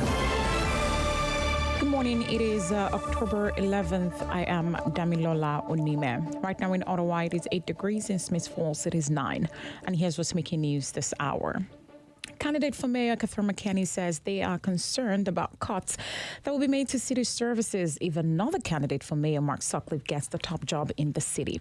McKenney tells us that Ottawa residents also deserve to know what services will be cut if Sutcliffe does, in fact, cut up to $80 million from the city budget. They say the city is already struggling with providing many of the services the resident needs at the moment, and more cuts are just not sustainable. McKenney says if they are elected mayor, they do not intend to reduce funding that will be allotted to city services. We hear from Mark Sutcliffe later in the day on the Sam Leprad Show. Bauer is putting Hockey Canada in the penalty box, calling the repeated breach of trust by the national organization leadership extremely disturbing. The company says it's pausing its role as the official equipment provider. It says Hockey Canada will still be able to purchase gear for men's programs, but the profits will go to hockey programs for girls, women, and other underrepresented groups. Power moves. The move follows similar announcements by sponsors, including Nike, Canadian Tire, and Tim Hortons. I am Damilola Onime. For news anytime, follow up online at ottawa.citynews.ca. It's time to talk back On the Rob Snow Show. Have your say and call now. 613-750-1310. Talking about the use of the Emergencies Act, the public inquiry into the federal government's use of the Emergencies Act to end the Freedom Convoy, about to begin on Thursday. Do you think the government needed to use the Emergencies Act to end that convoy protest here in Ottawa? The inquiry itself, which is called the Public Order Emergency Commission, which was created officially on April 25th to conduct this public inquiry, has just released a list of anticipated witnesses. And they include many familiar names. Although one of Victoria de la Ronde, I'm not sure who that is. I believe that is a criminal lawyer in Ottawa, but I could be Zexi Lee was the person who went to court to file the injunction as a citizen to stop the horn honking. Kevin McHale is on this list from the Sparks Street Business Improvement Association. And then it's Councillor Catherine McKenney, Councillor Matthew Fleury, Steve Canelakos is the city manager, Serge Arpin is the chief of staff to the mayor, Jim Watson. Jim Watson is also on the list, the mayor of Ottawa. Diane Deans, city councillor, soon to be former city councillor, was the the chair, of the Ottawa Police Services Board. Steve Bell, interim police chief. Russell Lucas, Ottawa Police Service, not sure who that is at the Ottawa Police Service. Who else? Robert Drummond, Ottawa Police Service. Robert Bernier, Ottawa Police Service. Peter Slowly as an individual. Tamara Leach on here. Chris Barber. Tom Marazzo. Pat King. That's interesting. Who else is here that I would recognize? David Vigneault is on here. CSIS. RCMP Commissioner Brenda Lucki. And then a lot of cabinet ministers. Anita Anand, National Defense. Marco Mendicino, Public Safety. Bill Blair, Emergency Preparedness. Omar Alghabra, Transport Canada. David Lametti, Minister of Justice. Intergovernmental Affairs Minister Dominic LeBlanc. Minister of Finance and Deputy Prime Minister Chrystia Freeland. And the Prime Minister of Canada, Justin Trudeau, will all be appearing at the Public Order Emergency Commission, otherwise known as the Public Inquiry into the Use of the Emergencies Act and the Freedom Convoy. But did it need to use that piece of legislation? Dave in the West End. Dave. Hi, Rob. Hi, Dave. Did they need to use How come you didn't mention Polyev? He's not on the list? Not on the list? That's strange, eh? Because he's the only one that went and talked to them. Well, still not on the list. Isn't that amazing? Not on the list. That's why I'm so confused, Rob, as to what went on there. It was so badly handled. Okay. And these truckers, when the pandemic hit us, they were heroes. Sure. And all through the pandemic, they were heroes. Then all of a sudden, somebody decided, gee, should they be vaccinated? And I think that's where it all started. Well, obviously, that's where it all started, when they made it mandatory in order to cross the border, right? Yeah, but and they were doing their jobs, living in their cabs. Mm-hmm. So I had a feeling, a sympathy for them. Okay. In the beginning, but anyway, we'll see what happens with this inquiry. Like the other inquiry, it's going to be tainted. That's my feeling. All right. Well, we'll see what happens with it. And Rob, your friend there from Smith Falls, tell him that nobody invaded the White House. We're bringing that American thing. Oh, I see. With January 6th, that it didn't turn violent the way January 6th did, you mean? No. Yeah. No, okay. It certainly didn't. Yeah. Okay. But nobody invaded the White House like he mentioned on air. Oh, okay. Well, yeah, okay. Maybe he was just slipping up, and maybe he meant the Capitol. But I got you. I know what you mean. Steve in Carleton Place. Steve. Good morning. So this it was total overreach by the government. Can you imagine just a couple liberals in their minivan driving down there?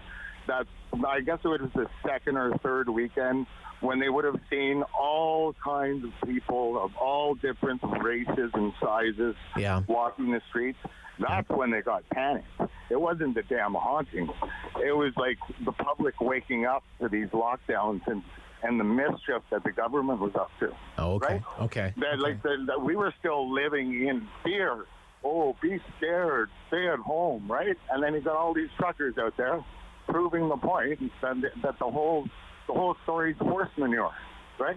The whole story is what whole story? What do you mean? It did start off with the toilet paper run. We got to remember that, right? Right? Yeah, you lost me. You lost me, Steve. Look, I guess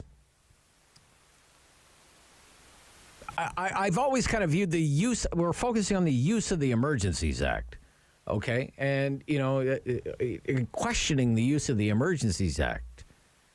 But that's not some kind of raging endorsement of the Freedom Convoy. To me, they're two separate issues. I think it can be, if you're in Ottawa, and particularly in parts of downtown Ottawa, you can be mad as heck at the way the Freedom Convoy, some of the protesters behaved while they were here in our city.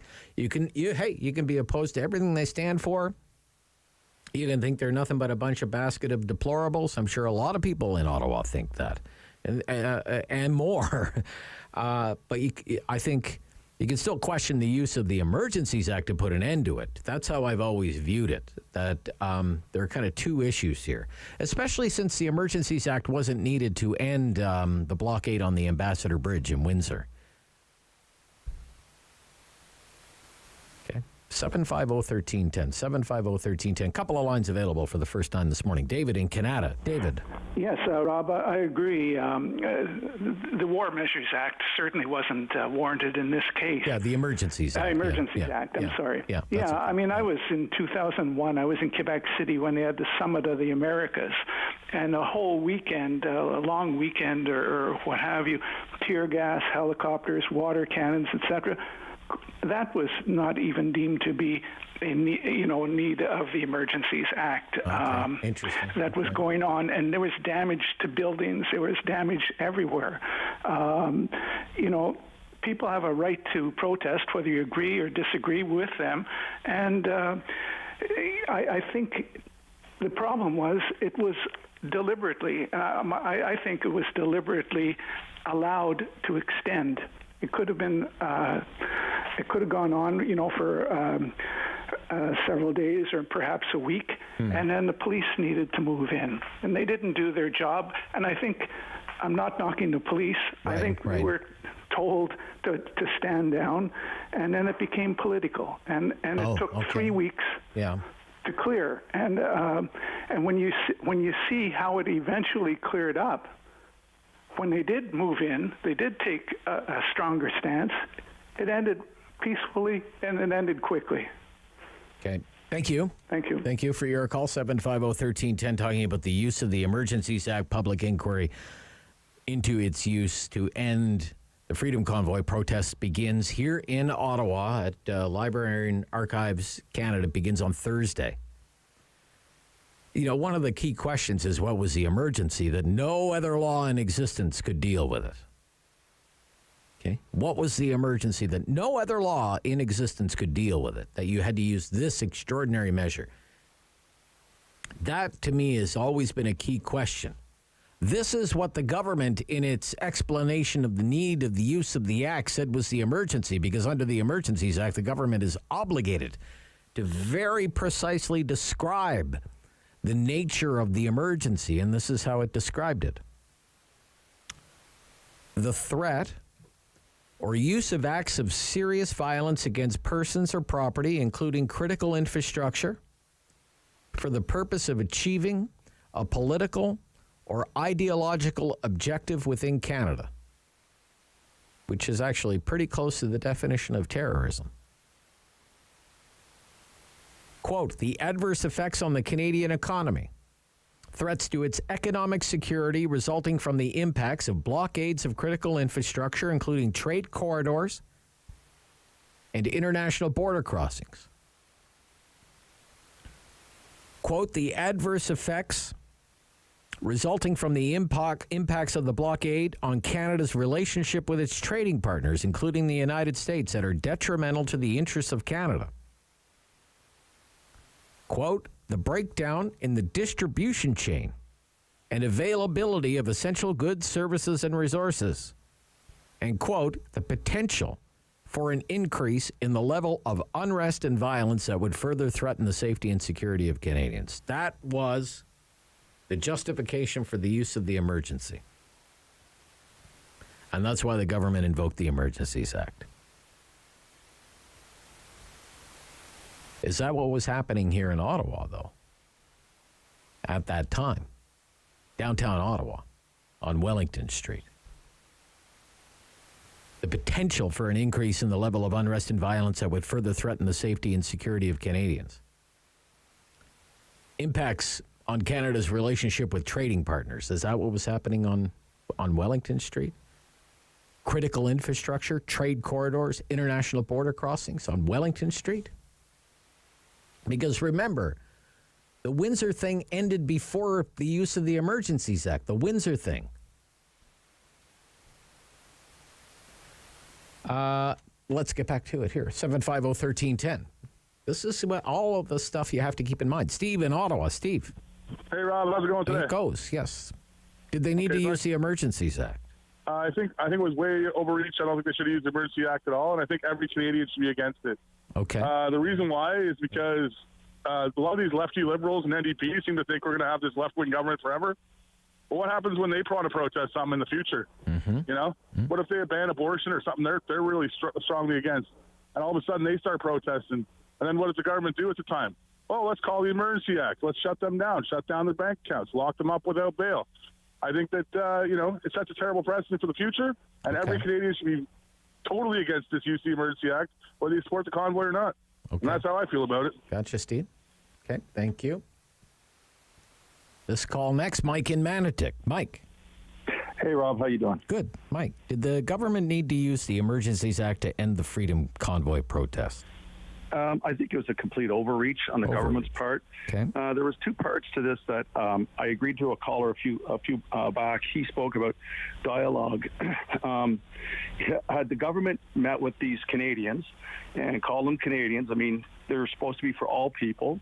I think this could have been resolved peacefully. There was no negotiation, and they just they let it. I mean, they're like throwing gas on a fire by not meeting with these people. Like, if you take away the purpose that they were there, and we're supposed to live in a free and democratic society where we can protest, whatever peacefully. the causes was down there, you have to meet with these people and resolve it peacefully. It could have, and the other thing that didn't happen, and I think from the policing side of things, if you remember, the whole Police Services Board got canned after this whole thing, this whole debacle. Well, Peter Sloly was brought in to do policing in a different way in Ottawa. And that was there was nothing that was happening downtown. It was because, they thought they could just, if they're nice to everybody, things will just go away. And, sometimes police have to do like they did at the Windsor Bridge. They had to go in there, use force, and remove them. Right. That wasn't done right away. After 2 or 3 days. And they did that without the Emergencies Act. Exactly. Right. Exactly. Yeah. And they did it. And it still got done. It still got done. Same with Coots. You remember the Coots thing? 100%. It got done, and that's my point. Yeah. It was a failure on our policing here in Ottawa because that Police Services Board hired Sloly to come in to sort of, this whole defunding the police and we're going to do policing in a different way. They tried to do that here in Ottawa, and it didn't work.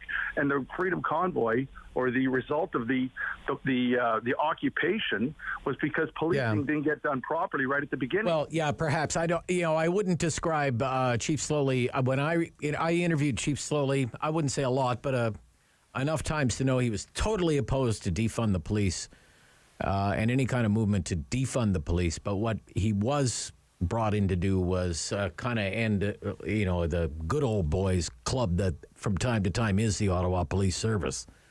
That was his job, to have a police service that reflects the community in 2022 that is Ottawa. 1047, Rob Snow Show on City News.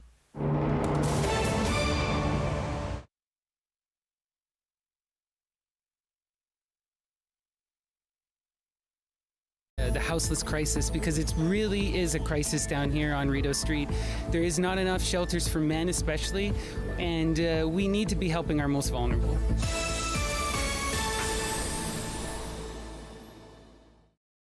Join me for Season 3 of Paula Roy's Favorite Foods.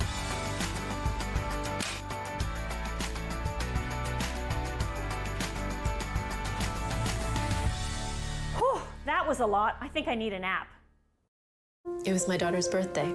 She was blowing out the candles on her cake when we heard coming from the TV. So we stopped and listened, and it helped us get to safety. That's why when I think of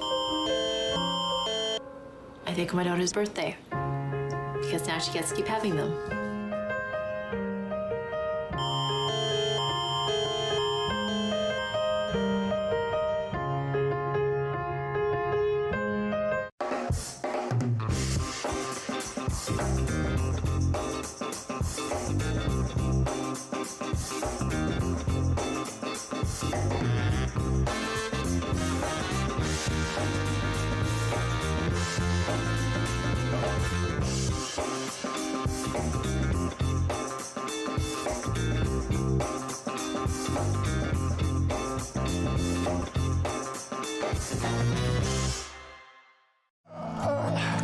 There we go.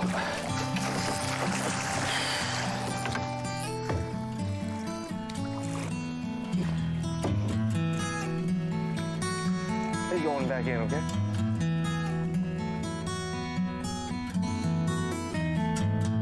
It's a new season of the new fly fisher. on Rogers TV.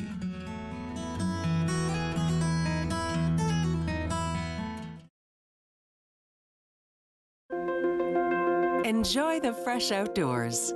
Play an important role in the lives of school-age children. Get paid to make a difference in your community. Become a crossing guard. We are currently recruiting crossing guards for the school year. We offer a competitive wage with various perks and opportunities for bonuses. Join the Ottawa Safety Council in keeping kids safe in the nation's capital. Find out more at crossing-guard.ca. October 5th, 2014, my daughter was hit by a train. She was walking along the sides of the tracks, and it shattered her world.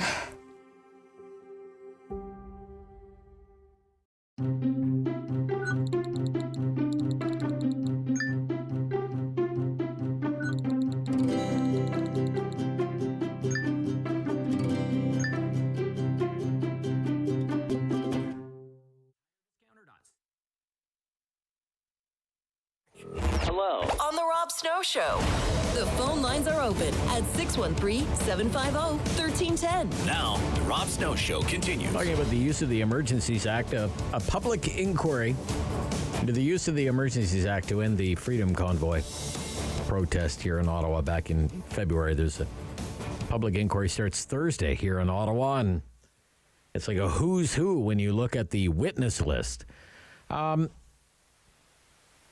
was just looking at the legislation in the Emergencies Act, very precise language about when this legislation should be used. For example, quote, a national emergency is an urgent and critical situation of a temporary nature that A, seriously endangers the lives, health, or safety of Canadians.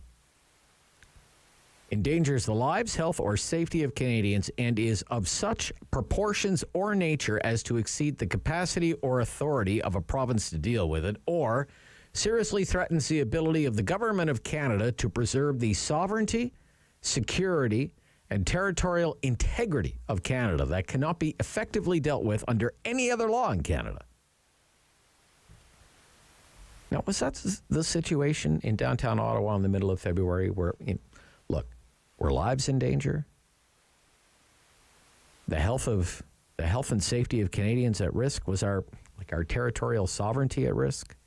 The territorial integrity of the country at risk? Because of the Freedom Convoy? The public inquiry, tasked with finding out, starts the day after tomorrow. 750-1310. I think it's going to be the greatest show on earth. Mike in Guelph. Mike. Good morning, Rob. Hi, Mike. I just want to preface my comment that I was a protester on the Hill. You were? Okay. On the first weekend. Well, good riddance to you, Mike. No, go ahead, Mike. Sorry. But I don't think the Emergencies Act should have been used. Okay. I do think the convoy stayed too long. I think the authorities in Ottawa, clueless, seeing people drive across Canada in the end of January in the worst possible weather conditions, didn't know how determined these people were. Yeah, they were committed. The thing that one caller mentioned it earlier was in regard to the FLQ.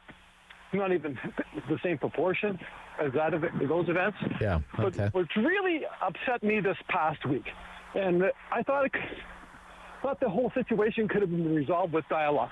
Not Trudeau coming out, someone talking to people in dialogue at the time when it was at the height of the convoy.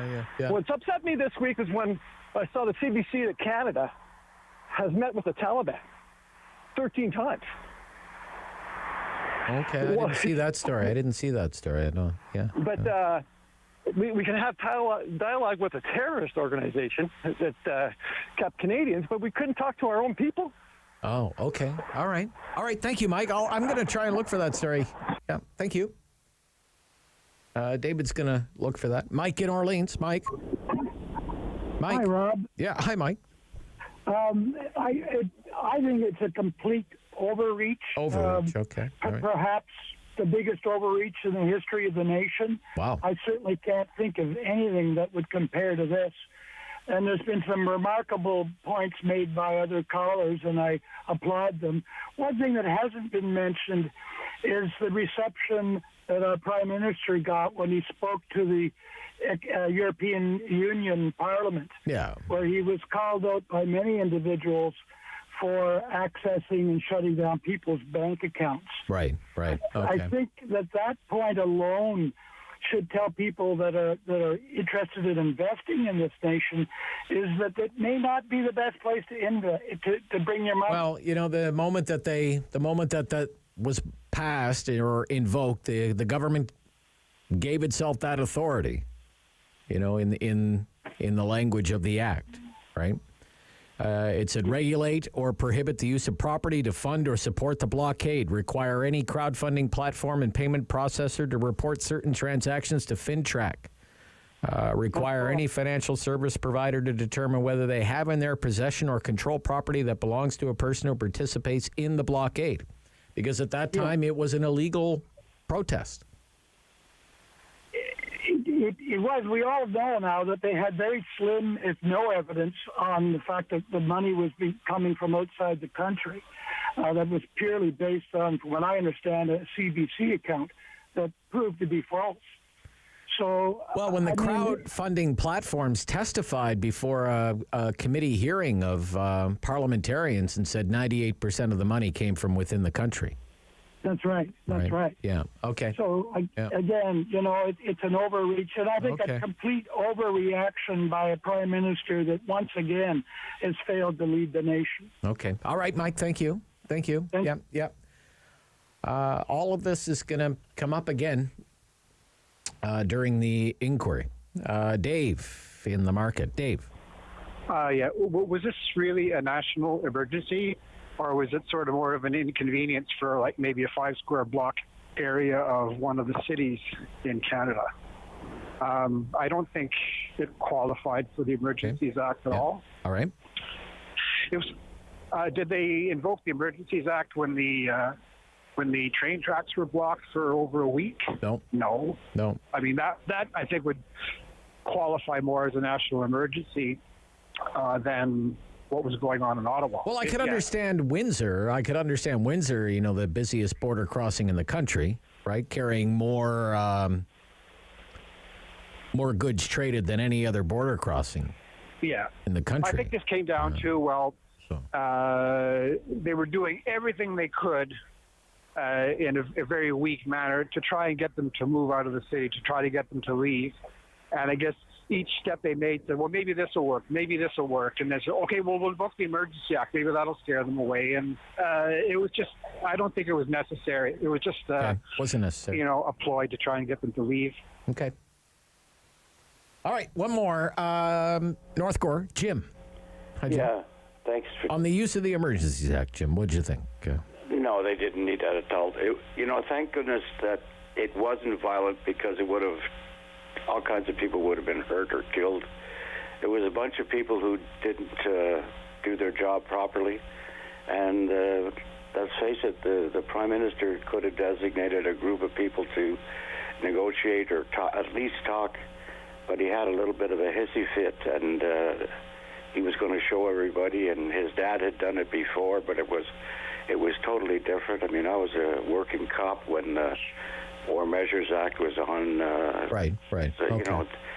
It was typical. He and many others, slowly as well, they got caught with their pants down. They just didn't know what to do. They didn't know what to do. Okay. One thing led to another, and thank goodness nobody was really hurt. But, All right. Thank you, Jim. You're welcome. Thank you, sir. Yep. Thank you for all those calls. I'm going to tell you what, that is going to be quite a few weeks covering that story, and we're going to be covering that story. We're going to be all over it here on the Rob Snow Show on City News.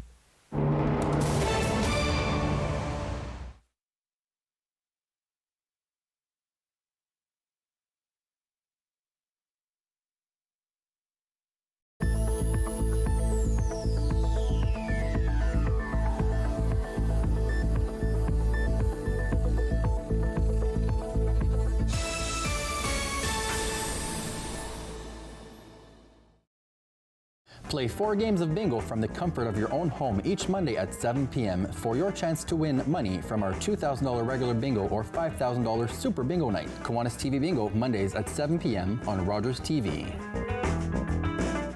When an impaired driver killed my brother DJ, my life changed forever. During the pandemic, all of our lives changed, and many of us turned to alcohol and drugs to cope. As life returns to normal, the increase in substance use from COVID has lingered, and some police services report an increase in impaired driving that caused heartbreak and devastation. Now, more than ever, we need your commitment to never drive impaired, and to encourage all of your family and friends to do the same. Together, we can save lives.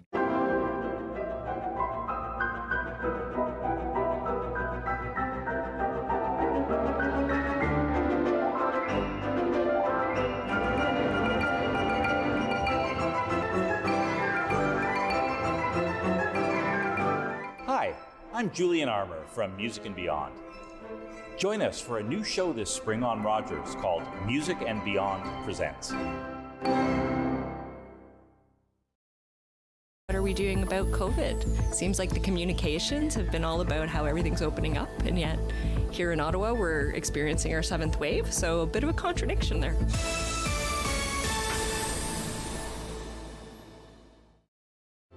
Hello, I'm Jim Deeks, host of Canada Files. I hope you'll join me each week for interesting and informative discussions with some of Canada's most impressive people. WW 1310 AM in Ottawa. And CJET 1011 FM in Smith Falls and the Valley. Number 1 for local news, traffic, and weather for Ottawa and the Valley. This is City News 1011 everywhere. It's Tuesday, October 11. Good morning. I am Damilola Unime. Right now in Ottawa, 8 degrees. In Smith Falls, it is 9. And here's what's making news in Ottawa and the Valley. With just about 2 weeks left before a new mayor is elected in Ottawa, the race is heating up. Mayoral candidate for Catherine McKenney telling the Rob Snow Show earlier that they are concerned about budgetary cuts of up to $80 million if their main opponent, Mark Sutcliffe, clinches the top job. McKenney says many city services have already been stripped bare in the last 12 years, and there's just nothing left to be cut from them. Can't get through to 311 today, if they can't get the kids in swim lessons, to a library on Sunday, a further $80 million in cuts would be, have a significant impact on people who count on public services. And we'll get a response from Mark Sutcliffe to McKenney's allegations at 12 p.m. on the Sam Leprad Show. Some Ontario workers can now demand to know how their employer is using electronic tools to monitor them at work. Under guidelines issued by the province, employers with 25 employees or more must have a policy outlining how, when, and why they electronically monitor workers. Employers had 6 months to draft the policy after the Ontario government legislated the requirement in April. With the weather forecast for Ottawa and the Valley, here is City News weather specialist Denise Andriachi.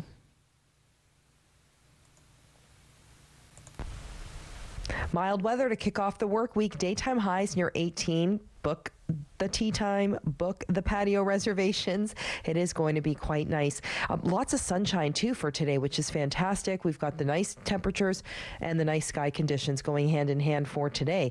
Now tomorrow, we're still hanging on to some warm weather, but we have a chance of some showers. Sun and cloud to start, and then the chance of showers moves in through the later part of the day. Cloudy with some showers as well for Thursday, highs near 17. For today, the daytime high near 18 degrees. City News time is 11:03. 40 military engineers are being sent from Canada to Poland to train Ukrainian forces.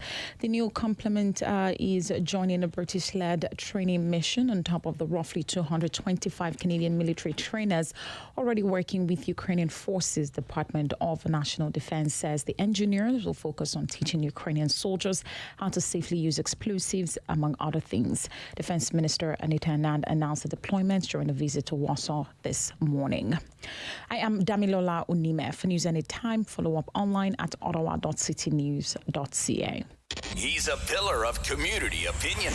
The Rob Snow Show returns on Rogers TV and City News. 101.1 FM and 1310 AM. He's my friend on the right side of things. Syndicated columnist, former speechwriter for Stephen Harper, Michael Taube, back with us on the Rob Snow Show on City News. Good morning. Hey, Rob. How are you? I'm great. Great to hear from you. Let's talk about Pierre Poilievre and this hashtag. Sure. MGTOW, anti-women hashtag, included in Poilievre's YouTube video since 2018, buried as a tag. Now, the Conservative leader has said he just learned about it. It's been taken care of, and that he denounces all misogyny, all racism in all of its forms. And then he went on to cite a litany of examples where he felt the Prime Minister came up short there. Whatever investigation his team or the party has launched is over. In your opinion, what damage has been done to the Poilievre brand? None, quite frankly. This was really a non-issue. It was unfortunate that it happened, but as a lot of us have learned and read over time, there are a lot of tags that are included on YouTube videos, which are either done, they can be done on purpose. We don't doubt that, but they can also be done arbitrarily. There are programs that are used that actually link to certain things. If you copy certain text or certain, the way you devise a program from another program, that could actually latch onto it as well. I'm not terribly shocked that it got stuck on there. I mean, it's not a hashtag I've ever seen. I've never heard of it until this all came up. And I don't know about you, Rob. I'd never even heard of this group. I have no idea who they were. And I would have the pretty distinct opinion that Pierre Poilievre had no idea who they were, and I'm sure most of the members of his teams didn't. They did an investigation, as you correctly said. Right. And they went back a few years to see if his staff members, and in 2018, remember, he was not leader of the party, so the amount of staff that he could employ was much, much smaller. Evidently, they went through it. I guess everyone either said they didn't know, denied it, or whatever. And so you just sort of leave it at that. Could it have been done as a stunt by someone to cause a bit of disruption, thinking that eventually someone would notice it? It's possible. Could one of his staff members have been lying? That's also possible. I don't think we're really going to know one way or the other. What was interesting, and I don't know if you've discussed it on your radio program, Rob, is that Andrew Lawton of True North Center, or True North, if you wish, found that hashtag, the MGTOW hashtag, was actually also included on some Global News YouTube videos as well. And some supporters of the Liberal Party came out and said, when people were critical of it, and when I and others retweeted it, oh, no, that was just set up because that was done on purpose to show how awful it was. Well, quite frankly, Rob, I think you can have a story or a series of stories about a disgusting hashtag and group without putting the tag on the YouTube video itself. You would still get the amount of people that you want, the amount of eyeballs on the video, etc. So if it's wrong for one, it's wrong for the other, even if one appears to be accidental and the other one could have potentially been set up. It's wrong in both cases. But do I think any damage has been done? No. The Liberals will harp on it, the NDP might harp on it, and the political left will certainly, but I don't think anything will come of it.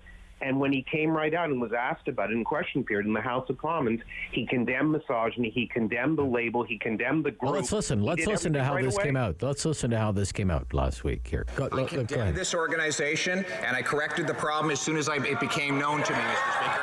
But I condemn all forms of misogyny, including when the Prime Minister fired the very first female Indigenous Attorney General.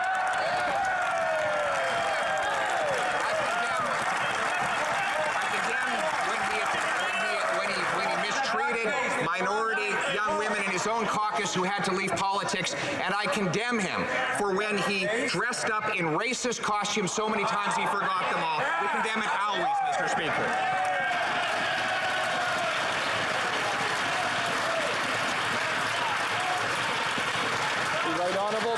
answers. Mr. Speaker, the choice made by the Conservative leader in reaching out to extremist online groups into, pulling in anti-women, misogynistic groups for his own political gain is one that he will have to answer for. I think women across this country want to know why he allowed this to happen and want to see him take responsibility for it. The Honourable Leader of the Opposition. I took responsibility and corrected it as soon as it became known to me. But the Prime Minister does not take responsibility for the extremism that he has funded. He funded a vicious anti-Semite to spread hatred online with taxpayers' dollars. He repeatedly, in fact, so many times he can't even keep track, dressed up in racist costumes for which he has not ever come fully to account. And he drove many women of his own caucus out of the party and out of Parliament altogether with his mistreatment of them. We condemn all of that behavior. So just in speaking with people who don't really all that much like Pierre Poilievre, what they've told me is he's not taking ownership of it, that it's all about Mr. Trudeau did this and Mr. Trudeau did that and Mr. Trudeau did this and Mr. What do you think about that? That it's all deflect. Oh, me? What about you? What about you? What about you? What do you think of that? Well, that's the give and take nature of politics, and that's the give and take nature of how the House of Commons operates. It's not unique. I mean, we're not the only legislature in the world that operates that way. It's quite common. So, of course, he's going to push back. And everything that he said against Justin Trudeau is completely true from start to finish. In fact, there are still people to this day, Rob, and government members in India who are still insulted by what Trudeau and his family did when they visited over there, to the point that they don't even want to deal with them again. So Liberals can come out and say no one cares about that. Well, somehow internationally it's still remembered. And all the other issues that he mentioned as well, as we found out with this anti-Semite who was hired with government dollars to do an anti-racism program, which was so preposterous. The fact that women in his caucus, Jody Wilson-Raybould, Selena Cesar-Chavez, and others, all obviously left because of frustration that they felt with this guy, et cetera, et cetera. So let's put it this way, without tit for tat the whole way through. Okay. Did Pierre Poilievre address it? Yes. Did he condemn it? Immediately, yes. Did he engage in sort of a back and forth with the Prime Minister? Yes, but that is understandable, because that's what happens when with the give and take nature of the House of Commons, and when you go through a series of questions during question period. It's not that unusual. So is there any damage, again, to circle back to the original point? Not a single thing. End of story. Okay. Let's talk about Danielle Smith. Read your column for the Epoch Times. Before we get into that, it is an incredible comeback story for her, right? I said this morning that not only did they write her obituary, they published it. I mean, it was written off. And yet today, Danielle Smith will be sworn in today as the Premier of Alberta. Correct. Which right. What a comeback. Incredible. But what are we in store for? Like, is it Hurricane Danielle or what for the rest of Canada? Does she want to rip the country apart? What's going on? The Chicken Little's running amok. What else is new? Everyone, it's interesting, and this is such a it's a separate story, and maybe one day we'll talk about it. The amount of time that people get frustrated or triggered over everything. The fact that intellectual discourse has really it's become a lost art in our society, which is so sad when you think about it. People cannot handle differences of opinion. They can't handle the nature of intellectual discourse. The ability to agree to disagree. All it is you're awful, I'm opposed to you, you're going to destroy everything. And this is unfortunately what our conversation has come down to. And that's what's going on with Danielle Smith as well. Okay. I don't have to go through line by line what I wrote in the Epoch Times or what I've written in the National Post, or as a teaser, what I'm about to write again about her. So my old friend is giving me some things to write about. So I may owe her one day. But in all seriousness, no. I mean, what we're looking at, a lot of it remains to be determined. She will be Premier today. She'll be sworn in, as you correctly said, Rob, and we'll see what happens. But What I discussed in my piece is that you have to look at Danielle Smith, the person, not the object that the media is creating, especially the left-wing media. You have to look at Smith in the way I've known her for over 25 years, and anybody who's ever come across her or who worked with her in some capacity, even her old university profs who are still around, know what she is like. She's an intelligent, capable person. She is a real policy wonk. She studies policy as much as anyone I've ever seen outside of academic circles, and she's intellectually curious. She loves to learn about issues, and sometimes the issues she focuses on turn out to be things that, you know, she either has made a mistake looking into, got too engaged, apologized, and moved on. But by and large, most of what she looks at, from, you know, taxes, the size of government, specific policies related to oil and gas or the oil sands or the environment in general, she looks at things that do matter, not just to Alberta politics, but also to politics throughout this entire country. And yes, it's going to obviously be a difficult give-and-take relationship with Prime Minister Justin Trudeau when they meet for meetings or have one-on-one phone calls or whatever, you know, set of circumstance they come across where they have to sit down and talk to one another. But Danielle Smith, and I've said this to you and I've said this to others, one of the real keys and one of the real great strengths she has is that she builds bridges with political opponents. She doesn't detonate them. That's not her style. She's actually a very accommodating, very affable individual. And yeah, there'll be lots of points of disagreement, tons of it, on, you know, the way that the country is operated, taxes, certain policies that the Liberal government go through. Yeah. Federal Sorry, carbon Mike, I'm just going to interrupt you, Michael. Just going to interrupt you. We got some breaking news that's pretty big, and you'll be interested in it as well. This is out of Calgary.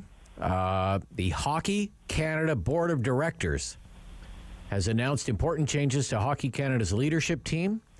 Effective immediately, it has announced the departure of Chief Executive Officer Scott Smith, and the entire board has also agreed to step down to make room for a new slate of directors. So there you go. And of course, over the last week, we've seen, you know, every...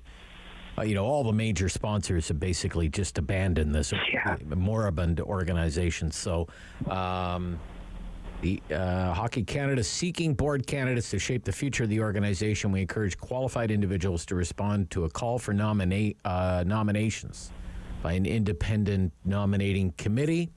Interim management committee will focus on day-to-day operations. What else does it say here? The implementation of Hockey Canada's action plan, including reviewing and working with the board and members toward full implementation of an independent governance review from the Honourable Thomas C. Cromwell, former Supreme Court Justice.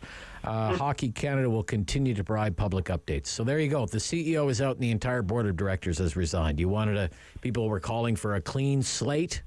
They got it. There it is. So... When Skinner resigned, I think a lot of people were sort of assuming that they would follow suit with her. It was just a question of when, and some were actually wondering if it would happen over the Thanksgiving weekend. So, look, in the end, Hockey Canada shot themselves in the foot many times over. We don't have to go through all the reasons why.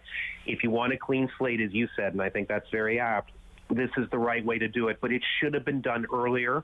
And it is such a mess right now. And to assume that the sponsors, Canadian Tire and otherwise, who've already left them, are going to come running back, don't count on it. It's still a very long road to hoe. But we'll see what happens. I mean, at least if nothing else, what's been done today is the right decision, and it's about bloody time. Yeah, agreed. Okay. Let's move on here. A big news story in Ottawa this week is going to be the public inquiry into the Trudeau government's use of the Emergencies Act to end the Freedom Convoy protest. You and I spent a Saturday together covering that, I remember, on the radio, Michael. What did you think of the government resorting to using that piece of legislation to end that? Was that needed? What did you think of that? Well, you're right. We did discuss it, but sure. I mean, very briefly, no, it was not necessary. I think it was an overreaction to, admittedly, a very difficult situation that was going on in the city of Ottawa. Whenever you consider something like that, which obviously the Emergencies Act used to be, in its former form, the War Measures Act. And we remember that Pierre Trudeau, Justin's late father, had used that during the FLQ crisis. We remember, if you remember Canadian history, that's where that first occurred. The FLQ crisis, however, was dealing with a terrorist group, and whether you agree or disagree with what the elder Trudeau did at the time, you can sort of understand what's going on. In terms of this, looking at the Freedom Convoy protest and the Emergencies Act as something similar or akin to it was, I think, a tragic error. And I'm not saying that things couldn't have been handled differently. I mean, for one thing, and you and I did talk about it, the federal Liberal government never opened the doors of negotiation with the Freedom Convoy protesters at all. They did not speak to any of them. They just refused to acknowledge them. The Prime Minister obviously didn't go. Senior ministers didn't go. Even if someone had showed up for 15 minutes, if you may vaguely remember me saying that, Rob, even if they had just made a tiny bit of effort, it doesn't mean that the convoy protest and their leadership would have said, oh, we're going to leave, we're done, we're finished, that's wonderful. But at least it would have opened the door to discussion and maybe something could have been dealt with. I mean, obviously, tensions were high, frustrations were high. It would have been a very difficult conversation, but it would have been the right thing to do as the government that leads this country. But the Emergencies Act itself, it was a terrible, terrible decision. And what we're learning, and we've learned over time, and I've written about it, I know you've talked about it, and others have discussed it, the Emergencies Act, the way it was actually managed, was a complete mess from start to finish. I mean, it was handled poorly. There was miscommunication. There were questions that the police had given the get-go, which they're now denying. Marco Mendocino, the minister, is wrapped up in all of this. So anyone who just thinks that the Emergencies Act was some brilliant measure that the Liberal government came down with is obviously speaking with partisan blinders on, or just can't see what's in front of them naturally, that there were better ways to do it. It was a bad situation. No one's questioning it. There were obviously people who came down with the Freedom Convoy who were disruptors. There's no question of that. But largely the people who were there were peaceful protesters. They did not cause damage. They did not cause problems. They were just basically standing up against COVID-19 restrictions and for more personal liberty and freedom. We can agree to disagree or discuss it all we wish, but the way the Emergencies Act was done showed, quite frankly, among many other things since he became Prime Minister in 2015, that Justin Trudeau is not capable of being the leader of this country, period. All right. The Blue Jays. Okay. Gosh almighty. Leading 8-1, they lose 10-9, and they're swept out of the playoffs. Just like that, the season's over. Okay, we all know. We don't have to revisit it. My gosh, what it is so terrible. So terrible that the bullpen couldn't... he took your starting pitching out. Couldn't protect an 8-1 lead. Couldn't protect an 8-1 lead. Just awful. I want to ask you. Sure. Okay. In the next 3 minutes, we have 3 minutes here. The most disappointed you've ever been in a sports team, because I was pretty disappointed on the weekend watching this. But two moments specifically come to mind for me. The first is Blue Monday. Yes. 1981, Rick Monday hits a home run against Steve Rogers on a Monday, of course. That's right. Montreal Expos National League Championship Series, 81. Broke my 10-year-old heart. And then the 2004 Battle of Ontario NHL playoffs, Game 7, Leafs, Sens. And Patrick Lalime lets in 3 soft goals and is pulled after 11 shots. And the Leafs, darn Leafs, beat the Senators again for the Battle of Ontario. So 2 times I was really upset. Now, what about you? What comes to mind? Disappointed in a sports team. The one that will always come to mind, I hate talking about, but hell, you brought it up, I don't mind. The 2004 American League Championship Series when the New York Yankees blew a 3-0 lead against the Boston Red Sox. That, to me, has stood as a form of agony for almost 20 years. The agony of defeat, Michael, right? Yeah. It was so, and to lose to that, I mean, as people know, whether you like it or not, I'm a Yankees fan, been since I was a kid, followed this team wholeheartedly since I was 7 years old, so a long, long time. Basically, your host and I are roughly the same age. I think I'm a year up on you, but other than that, That to me was, and there have been other things with the Yankees that have frustrated me. Blowing that 3-1 lead in the World Series against the Colorado Rockies still stands as a bad one. But at least I can forgive it with a lineup that included Randy Johnson as one of their starting pitchers. I get that. This one was winnable against the Red Sox. We had really pounded them for 3 games, and we just got basically demoralized. One of the great comebacks obviously in the history of baseball, but for Yankees fan, that will always stand out to me more than the ones you mentioned, which were interesting, of course. That's the one that disappoints me thoroughly. All right. Well, Michael Taube, you're never a disappointment, and I thank you so much for today. I try my best. Okay. Thank you, Rob. Yeah, we'll Take care. Soon. Yep, syndicated columnist and former speechwriter for Stephen Harper. That's Michael Taube. We'll be back right after the news. David Sally will join us with the big business news of the week that you need to know in Ottawa. He's with the Ottawa Business Journal, and the very latest on labor fights with the Ford government and what it could mean for public education and maybe a strike. This is the Rob Snow Show on City News. The Rob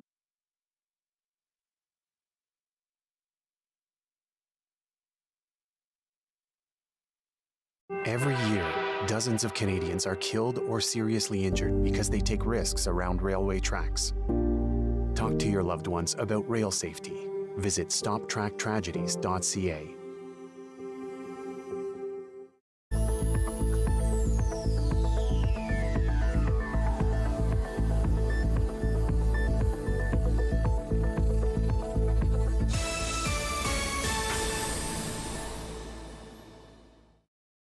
Hello, I'm Liz Dowdsville, Lieutenant Governor of Ontario. In 2008, carbon monoxide, a deadly invisible gas, killed an entire family in our province.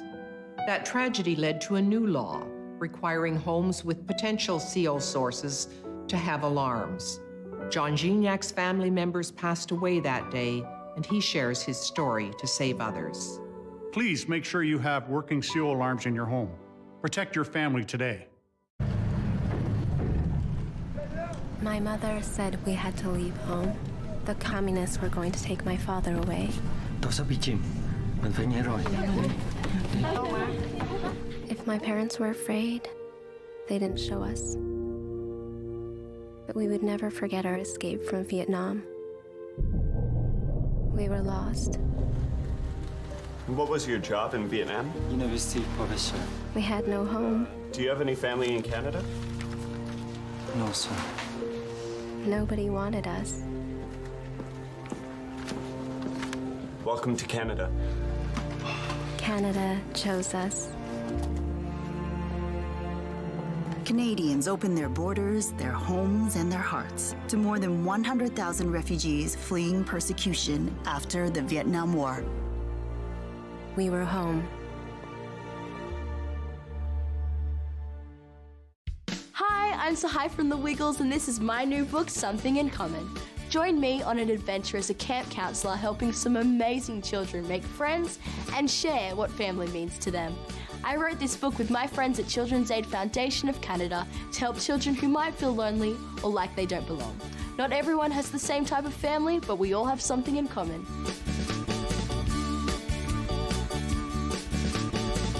Download Something in Common for free. The Houseless Crisis, because it really is a crisis down here on Rideau Street. There is not enough shelters for men especially, and we need to be helping our most vulnerable.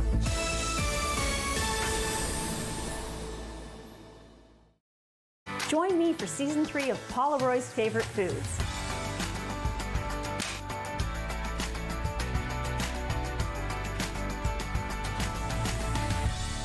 Whew, that was a lot. I think I need a nap. October 5th, 2014, my daughter was hit by a train. She was walking along the sides of the tracks, and it shattered her world.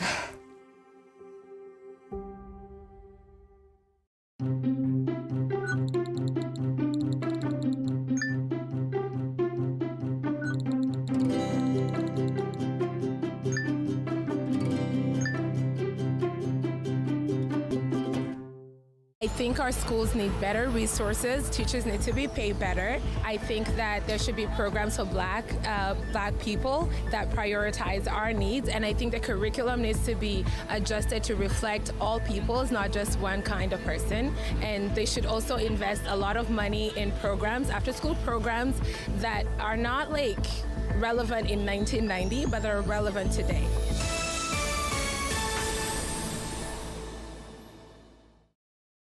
Hey folks, it's me, Giovanni Patini, the host of the RTV quiz show, the hottest show on television. It's the hilarious quiz show where you, the viewers, play for valuable non-existent prizes. It's got great trivia, fun facts, and a lot of laughs, all blended together in a perfect cocktail of edutainment. So join us Wednesdays at 7:30 right here on Rogers TV. Nice.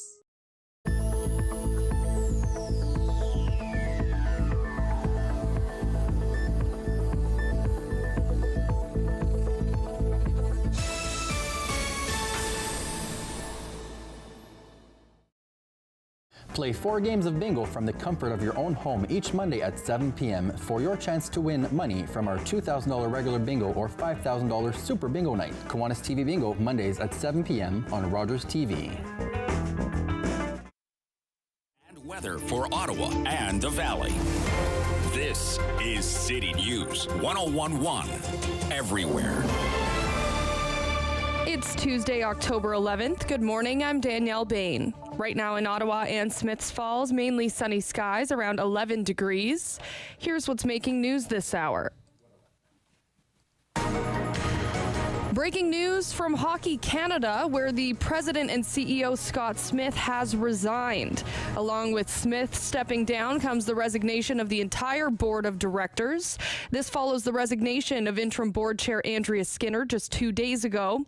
Calls have been growing for the organization to clear out its executive leadership amid the sexual assault allegation scandal. Numerous brands and partners have either suspended partnerships or completely cut ties with the organization over the last week.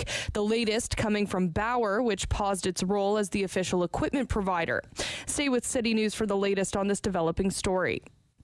A public inquiry into the federal government's use of the Emergencies Act during February's convoy protests will begin later this week. Dozens of witnesses are expected to testify over 6 weeks of hearings beginning Thursday, October 13th. Some notable names include Prime Minister Justin Trudeau, Public Safety Minister Marco Mendocino, and Finance Minister Chrystia Freeland. It also includes Mayor Jim Watson, former Ottawa Police Chief Peter Slowly, and protesters Tamara Leach, Chris Barber, and Pat King. The inquiry must submit its final report to the government with findings and recommendations by February 6th, 2023. Candidate for mayor Catherine McKenney says they are concerned about cuts to city services if Mark Sutcliffe gets the top job in the city. They say the city is already struggling with providing many of the services that residents need at the moment, and more cuts are just not sustainable. We'll hear from mayoral candidate Mark Sutcliffe later in the day on the Sam LaPrade Show. City News Time, 11:32. I'm Danielle Bain. For News Anytime, follow up online at ottawa.citynews.ca. He's the opinionated Ottawa icon. The Rob Snow Show returns on Rogers TV and City News 1011 FM and 1310 AM.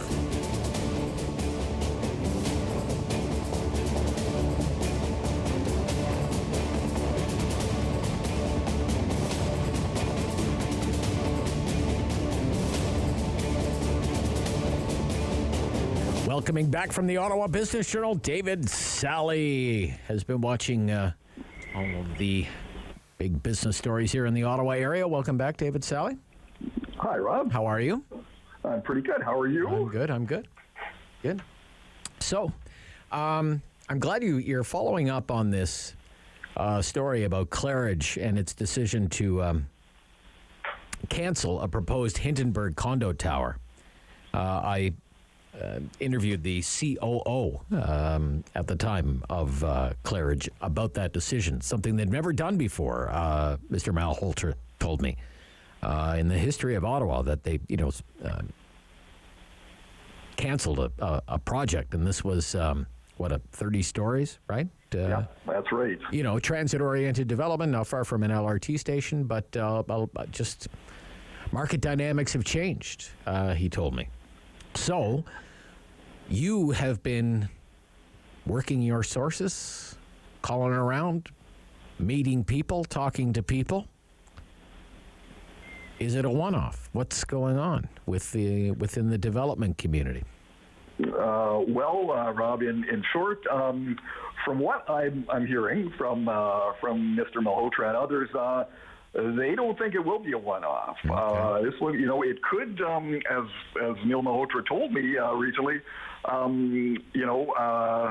he said this is not going to be probably not going to be an uncommon story for the next little while. So he feels like other developers too will start to rethink some of their projects, whether it's because of rising construction costs, inflation.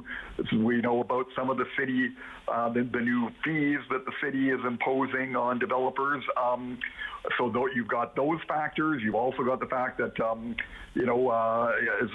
Neil told me, he feels like maybe the impetus to move to some of these transit-oriented projects isn't as strong as it was a couple of years ago before people started working from home and felt like they needed to maybe to be closer to the office. Now that's changed a bit, and he just feels like right now the market isn't willing to pay the price, for instance, that it was willing to take for Claridge to build its Hittenberg condo tower.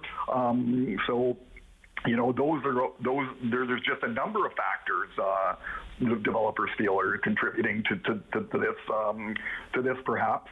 The start of a slowdown here in some of these projects. That was a pretty major project, about 260 units, and only 20% of them had been sold. So they just felt it wasn't worth putting shovels in the ground for that. And I talked to some other developers as well around town. So you talked to Minto, for example. You talked to the president of Minto Group. What did the president of Minto say? Well, he again pointed to some of these increased city fees. So the new parkland bylaw that basically raises the amount of money that the developers have to pay in lieu of including parkland in their developments. If there's not space for that, then they have to pay out a certain percentage of the land's value to the city. That's gone up now for projects inside the core, these high rises of 10 stories or more. Developers now will have to pay 25% of the land's value in lieu of parkland. And Strawn said, that's a huge disincentive to development. He said it just really makes the numbers hard to work. That on top of the hard cost escalations due to inflation of every kind of material you can name, labor, as well as labor challenges. There's just not enough people right now out there, tradespeople, to actually build some of these buildings. So these are all big time headwinds that he and other companies are facing. And so Minto has a couple of projects on the books right now that they've got planned inside the core, a 16-story tower at Wellington and Parkdale. That one's under appeal right now to the Ontario Land Tribunal. But there's another one in Isabella Street in the Glebe, 16-story tower that they announced a couple of years ago that they initially filed an application for. And he said, that who knows whether that's going to go ahead. Minto right now is taking kind of a wait-and-see approach. It's just keeping its eye on the markets, on the overall state of the economy, and so he couldn't say if those projects will still be going ahead.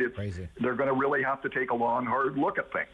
You see, this is happening as the city declares, a housing affordability crisis and everything else, right? And we know about the supply shortage, but this is the president of Minto saying, quote, this is to David in the Ottawa Business Journal, quote, there's just a lot of headwinds that are making us reevaluate future projects to determine if they're going to be a go or not. And one of them is the red tape and the charges and the files that are constantly under appeal. As you say, for example, Wellington and Parkdale under appeal to the Ontario Land Tribunal. Wellington and Parkdale. Who wouldn't want to live at Wellington and Parkdale? Right. Anyway, and Trinity, that's another big developer. Yeah, correct. You know, they got big plans for 900 Albert Street. All of these are in the core. All of these are what the city would love to see. You know, transit-oriented development, intensity, density. Yep. Right? Absolutely. Let's build where the services are. All of the things that the so-called progressive councillors say they want to see, and yet they make it more and more expensive to see these projects to fruition. So Kevin Stark is a vice president of Trinity Development Group. What are they saying over there? Yeah, well, I mean, he's, as you mentioned, Rob, they've got the 900 Albert project that they're partners with a couple of other firms on that. That's near Bayview Station. That would be three towers, including the two tallest towers in Ottawa, 56 and 60 stories. They've got other projects as well. They've got one at Rideau and Chapel that's now done, the first 25-story tower. That's 315 rental apartments. The proposal initially called for a second tower of similar size, but Stark told me that project right now is kind of in limbo. They never did confirm that it was absolutely 100% going to be constructed. But I really think that if they saw demand, they weren't going to hesitate. But as it stands right now, he told me he wouldn't say it's been shelved, but obviously the market is in such a state of flux right now that we have to evaluate it as to its timing, is the way he put it to me. He said they're going to pay sharp attention to, you have to pay sharp attention to what you put in the ground right now, how the economics work. So you know, they still have projects planned, and there's still another one that they plan to go ahead with next spring. But as far as there's almost no certainty here, Rob. I mean, they plan to go ahead with a project next spring.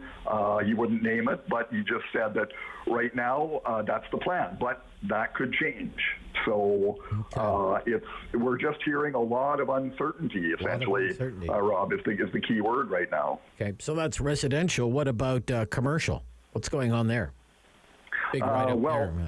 Yeah, well, commercial is CBRE came out with its third quarter office overview last week, and the third quarter wasn't kind to the office market. The vacancy rate for the city as a whole jumped 1.3 percentage points to 10% in the third quarter, Rob. Wow. That is a 4-year high. That's the highest it's been during the entire pandemic.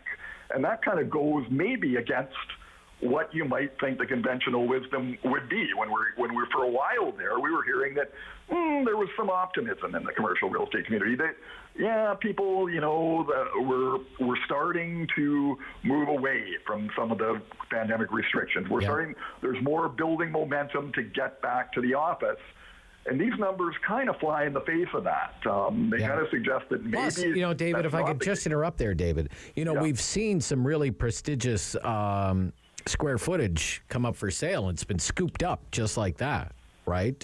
In months past. But now, according to your report, there's a lot of big chunks of real estate that's come on the market, especially in Canada. Yeah, right. And that's where a lot of that jump, Rob, that 130 basis point jump was due, in fact, to the huge spike in the amount of space that's now up for sublet. So tenants are putting space on the market. That sublet space went up from 470,000 square feet in the second quarter to 573,000 square feet at the end of September.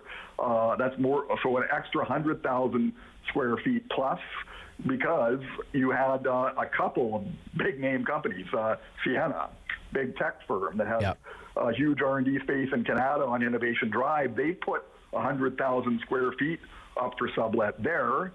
Bell has put 40,000 square feet on the market at 150 Elgin, with the former, which of course is best known as the former Shopify headquarters. So those are two big companies putting two pretty big chunks of real estate back on the market, saying we don't need this space right now. So that kind of, it makes you wonder just how strong this sentiment of the return to the office, really is.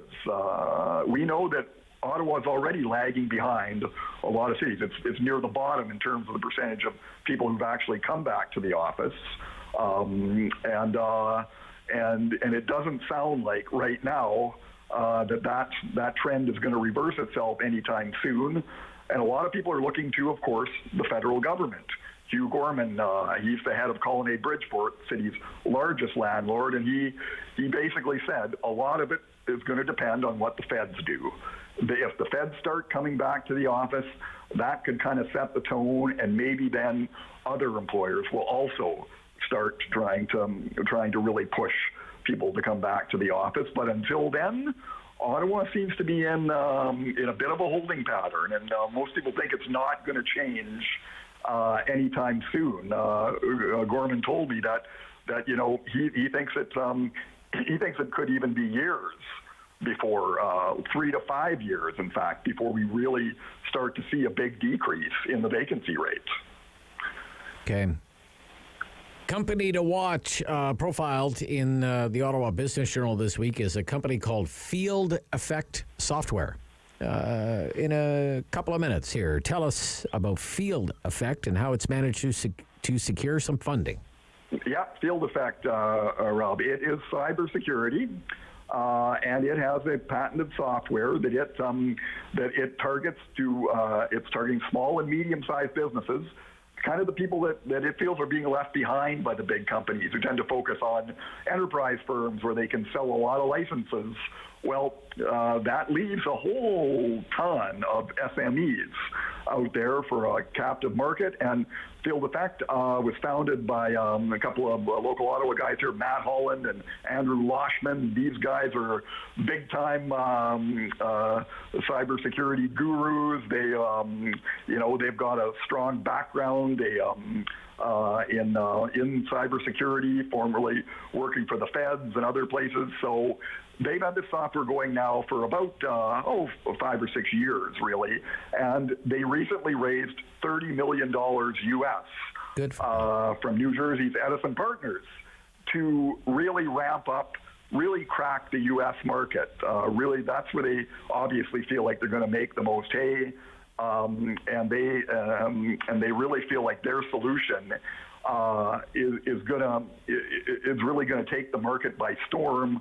They spent a ton of time on R&D. They spend virtually nothing on marketing. Now they feel like it's time to really get that side of their operation, running at full gear. And yeah, I mean, they now have 175 employees. 2 years ago, they had less than 40. So they are booming, and it looks like with this new funding, they're just going to keep that hockey stick growth. It's going to get even steeper over the next few years. Okay. Great stuff this week. Really interesting material in the Ottawa Business Journal. Thank you so much, David Sally. Thanks, Rob. Yep, from the OBJ, obj.ca. This is the Rob Snow Show on City News.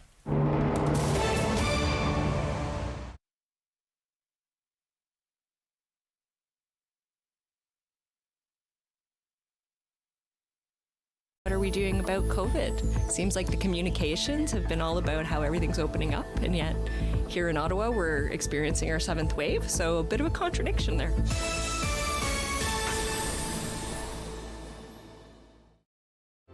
Hello, I'm Jim Deeks, host of Canada Files. I hope you'll join me each week for interesting and informative discussions with some of Canada's most impressive people.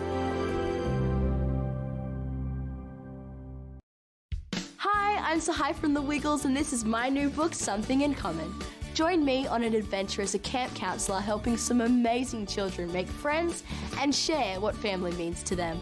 I wrote this book with my friends at Children's Aid Foundation of Canada to help children who might feel lonely or like they don't belong. Not everyone has the same type of family, but we all have something in common.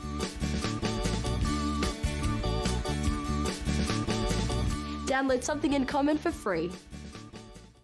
Think it's okay to drive high?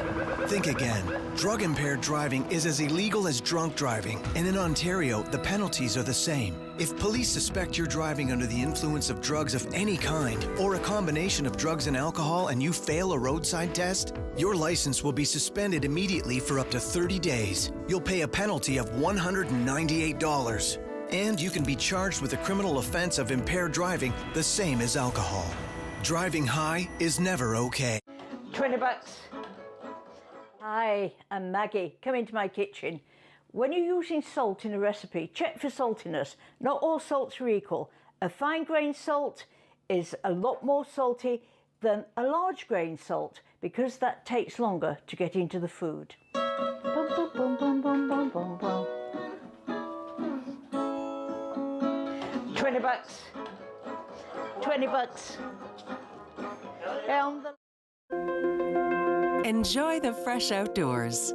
Play an important role in the lives of school-age children. Get paid to make a difference in your community. Become a crossing guard. We are currently recruiting crossing guards for the school year. We offer a competitive wage with various perks and opportunities for bonuses. Join the Ottawa Safety Council in keeping kids safe in the nation's capital. Find out more at crossing-guard.ca. Every year, dozens of Canadians are killed or seriously injured because they take risks around railway tracks. Talk to your loved ones about rail safety. Visit stoptracktragedies.ca.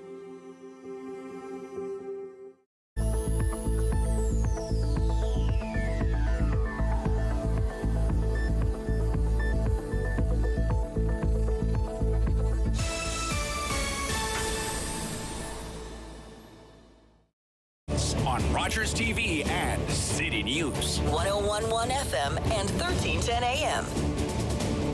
The union representing 55,000 Ontario education workers, not teachers, but custodians, librarians, early childhood educators, teachers' assistants, on Friday said it had requested what's known as a no-board report. We're talking about the Canadian Union of Public Employees.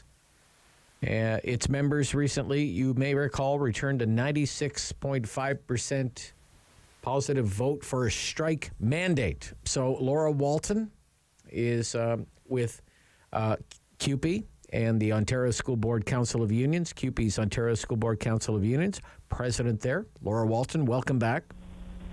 Thanks for having me back. Nice. Thank you so much again for staying in touch with us and kind of walking us through this. It's very important, this information. So a no board report, what is that? So a no board report in simplest terms is that the conciliation officer, who is assigned by the Ministry of Labour, says that both parties have reached an impasse in their opinion. And in that case, it now moves forward to a no board report. Once that is received by us, it then starts a 17-day window to where either a party can, the employer can either lock out or the union can go on strike legally. But I have to say, that doesn't mean that that's going to happen once the 17 days take place. As a matter of fact, the majority of contracts get negotiated even after receiving a no board report without any strike action whatsoever.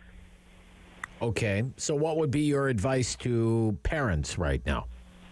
My advice to parents right now is to be, keeping in touch with us. We share all of our information, but also to reach out to your MPPs and explain that, we are the people who make their schools work.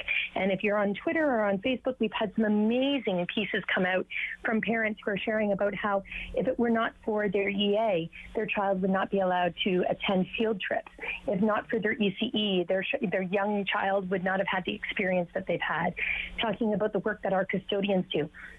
Reach out to those MPPs and say they have the ability. The government has the ability. They have the resources and they have the power to get a deal done that respects these workers and ensures that they have a living wage. Okay. I must ask you about what you are hearing from, let's say, for example, the Premier. There's this quote of the Premier saying, "Don't force my hand." which seem to indicate if your members do go on strike, they may be legislated back to work, for example. Don't force my hand. Well, how do you interpret a remark like that? Well, I think, it's a little bit of bravado. I mean, first of all, rather than worrying about people forcing hands, why not direct the two, outside lawyers that they have hired to come with a fair deal and actually negotiate? So we've been bargaining under this threat. First, it was a threat of strike before we even passed any proposals. Now it's a threat of legislation. It's so unclear to me how a party that claims that they're working for workers and that they're all about better jobs and bigger paychecks would want to interfere with the free collective bargaining process. And that's all that this does, right? It's threatening somebody while they're at a table that if you don't do what I want you to do, then I'm going to legislate you. I don't really think it's conducive to good bargaining, and it's really kind of outside of the norm. Yes, there has always been the ability of governments to legislate, but to constantly threaten seems to me like either A, you're worried about the power that is growing within workers, or you don't understand the bargaining process whatsoever. Okay. When was the last time the union and the employer sat down to talk about things? So we sat down to talk face-to-face Thursday morning. And then after that, we didn't see each other. We were sitting at our table. They were sitting at their table. But there was absolutely no negotiations taking place. Oh, that's not encouraging. No. When will talks next take place? So we're back at the table on Monday. Next Monday. And, I walk into every single bargaining date with a renewed vigor, right? Today's going to be the day we get a deal, because that's what we're there for. We're there to get a deal. Nobody wants to go on strike. But at this point, we represent people who just cannot afford anything else. As one member told me this weekend, they made more when they were laid off over the summer collecting EI. They would make more on strike than they did when they were on EI. And that really made my heart hurt, because I thought, wow, that really talks about the wages that these folks earn, that going on strike isn't that much of a financial risk. How would you describe how far apart the two sides are? Very far? I think the table, we're far apart. I mean, I'm not going to kid you, Rob. We're far apart. But I think, what is really problematic is this threat of legislation. Because, if that's where the route that we're going, it doesn't enable good, productive negotiations, because anything that is happening will then land at the arbitrator. So both sides aren't moving because because of the threat. What would be actually a far more beneficial thing to do is say, you know what? Yes, you have the right to strike. We have the right to negotiate. We're going to go in and we're going to listen. But when you're listening to a minister talk about things that are blatantly untrue and really riling up and dog whistling, it's not conducive. And one of two things: either the Minister of Education doesn't understand the portfolio that he has, or he's purposely and willfully trying to mislead the public. And I think either option is not very good. Okay. Laura Walton, thank you for your time. You're welcome. Yeah. Take care. Yeah. We'll be calling again. From CUPE, Council of School Board Unions there. We'll see what happens. They'll next sit down again Monday and Tuesday of next week. This is the Rob Snow Show. Sam LaPrade is standing by right after the noon news. And this is City News. The Rob Snow Show. Weekdays 9 to noon on Rogers TV and City News. 101.1 FM and 1310 AM. #1 for local news in Ottawa and the Valley.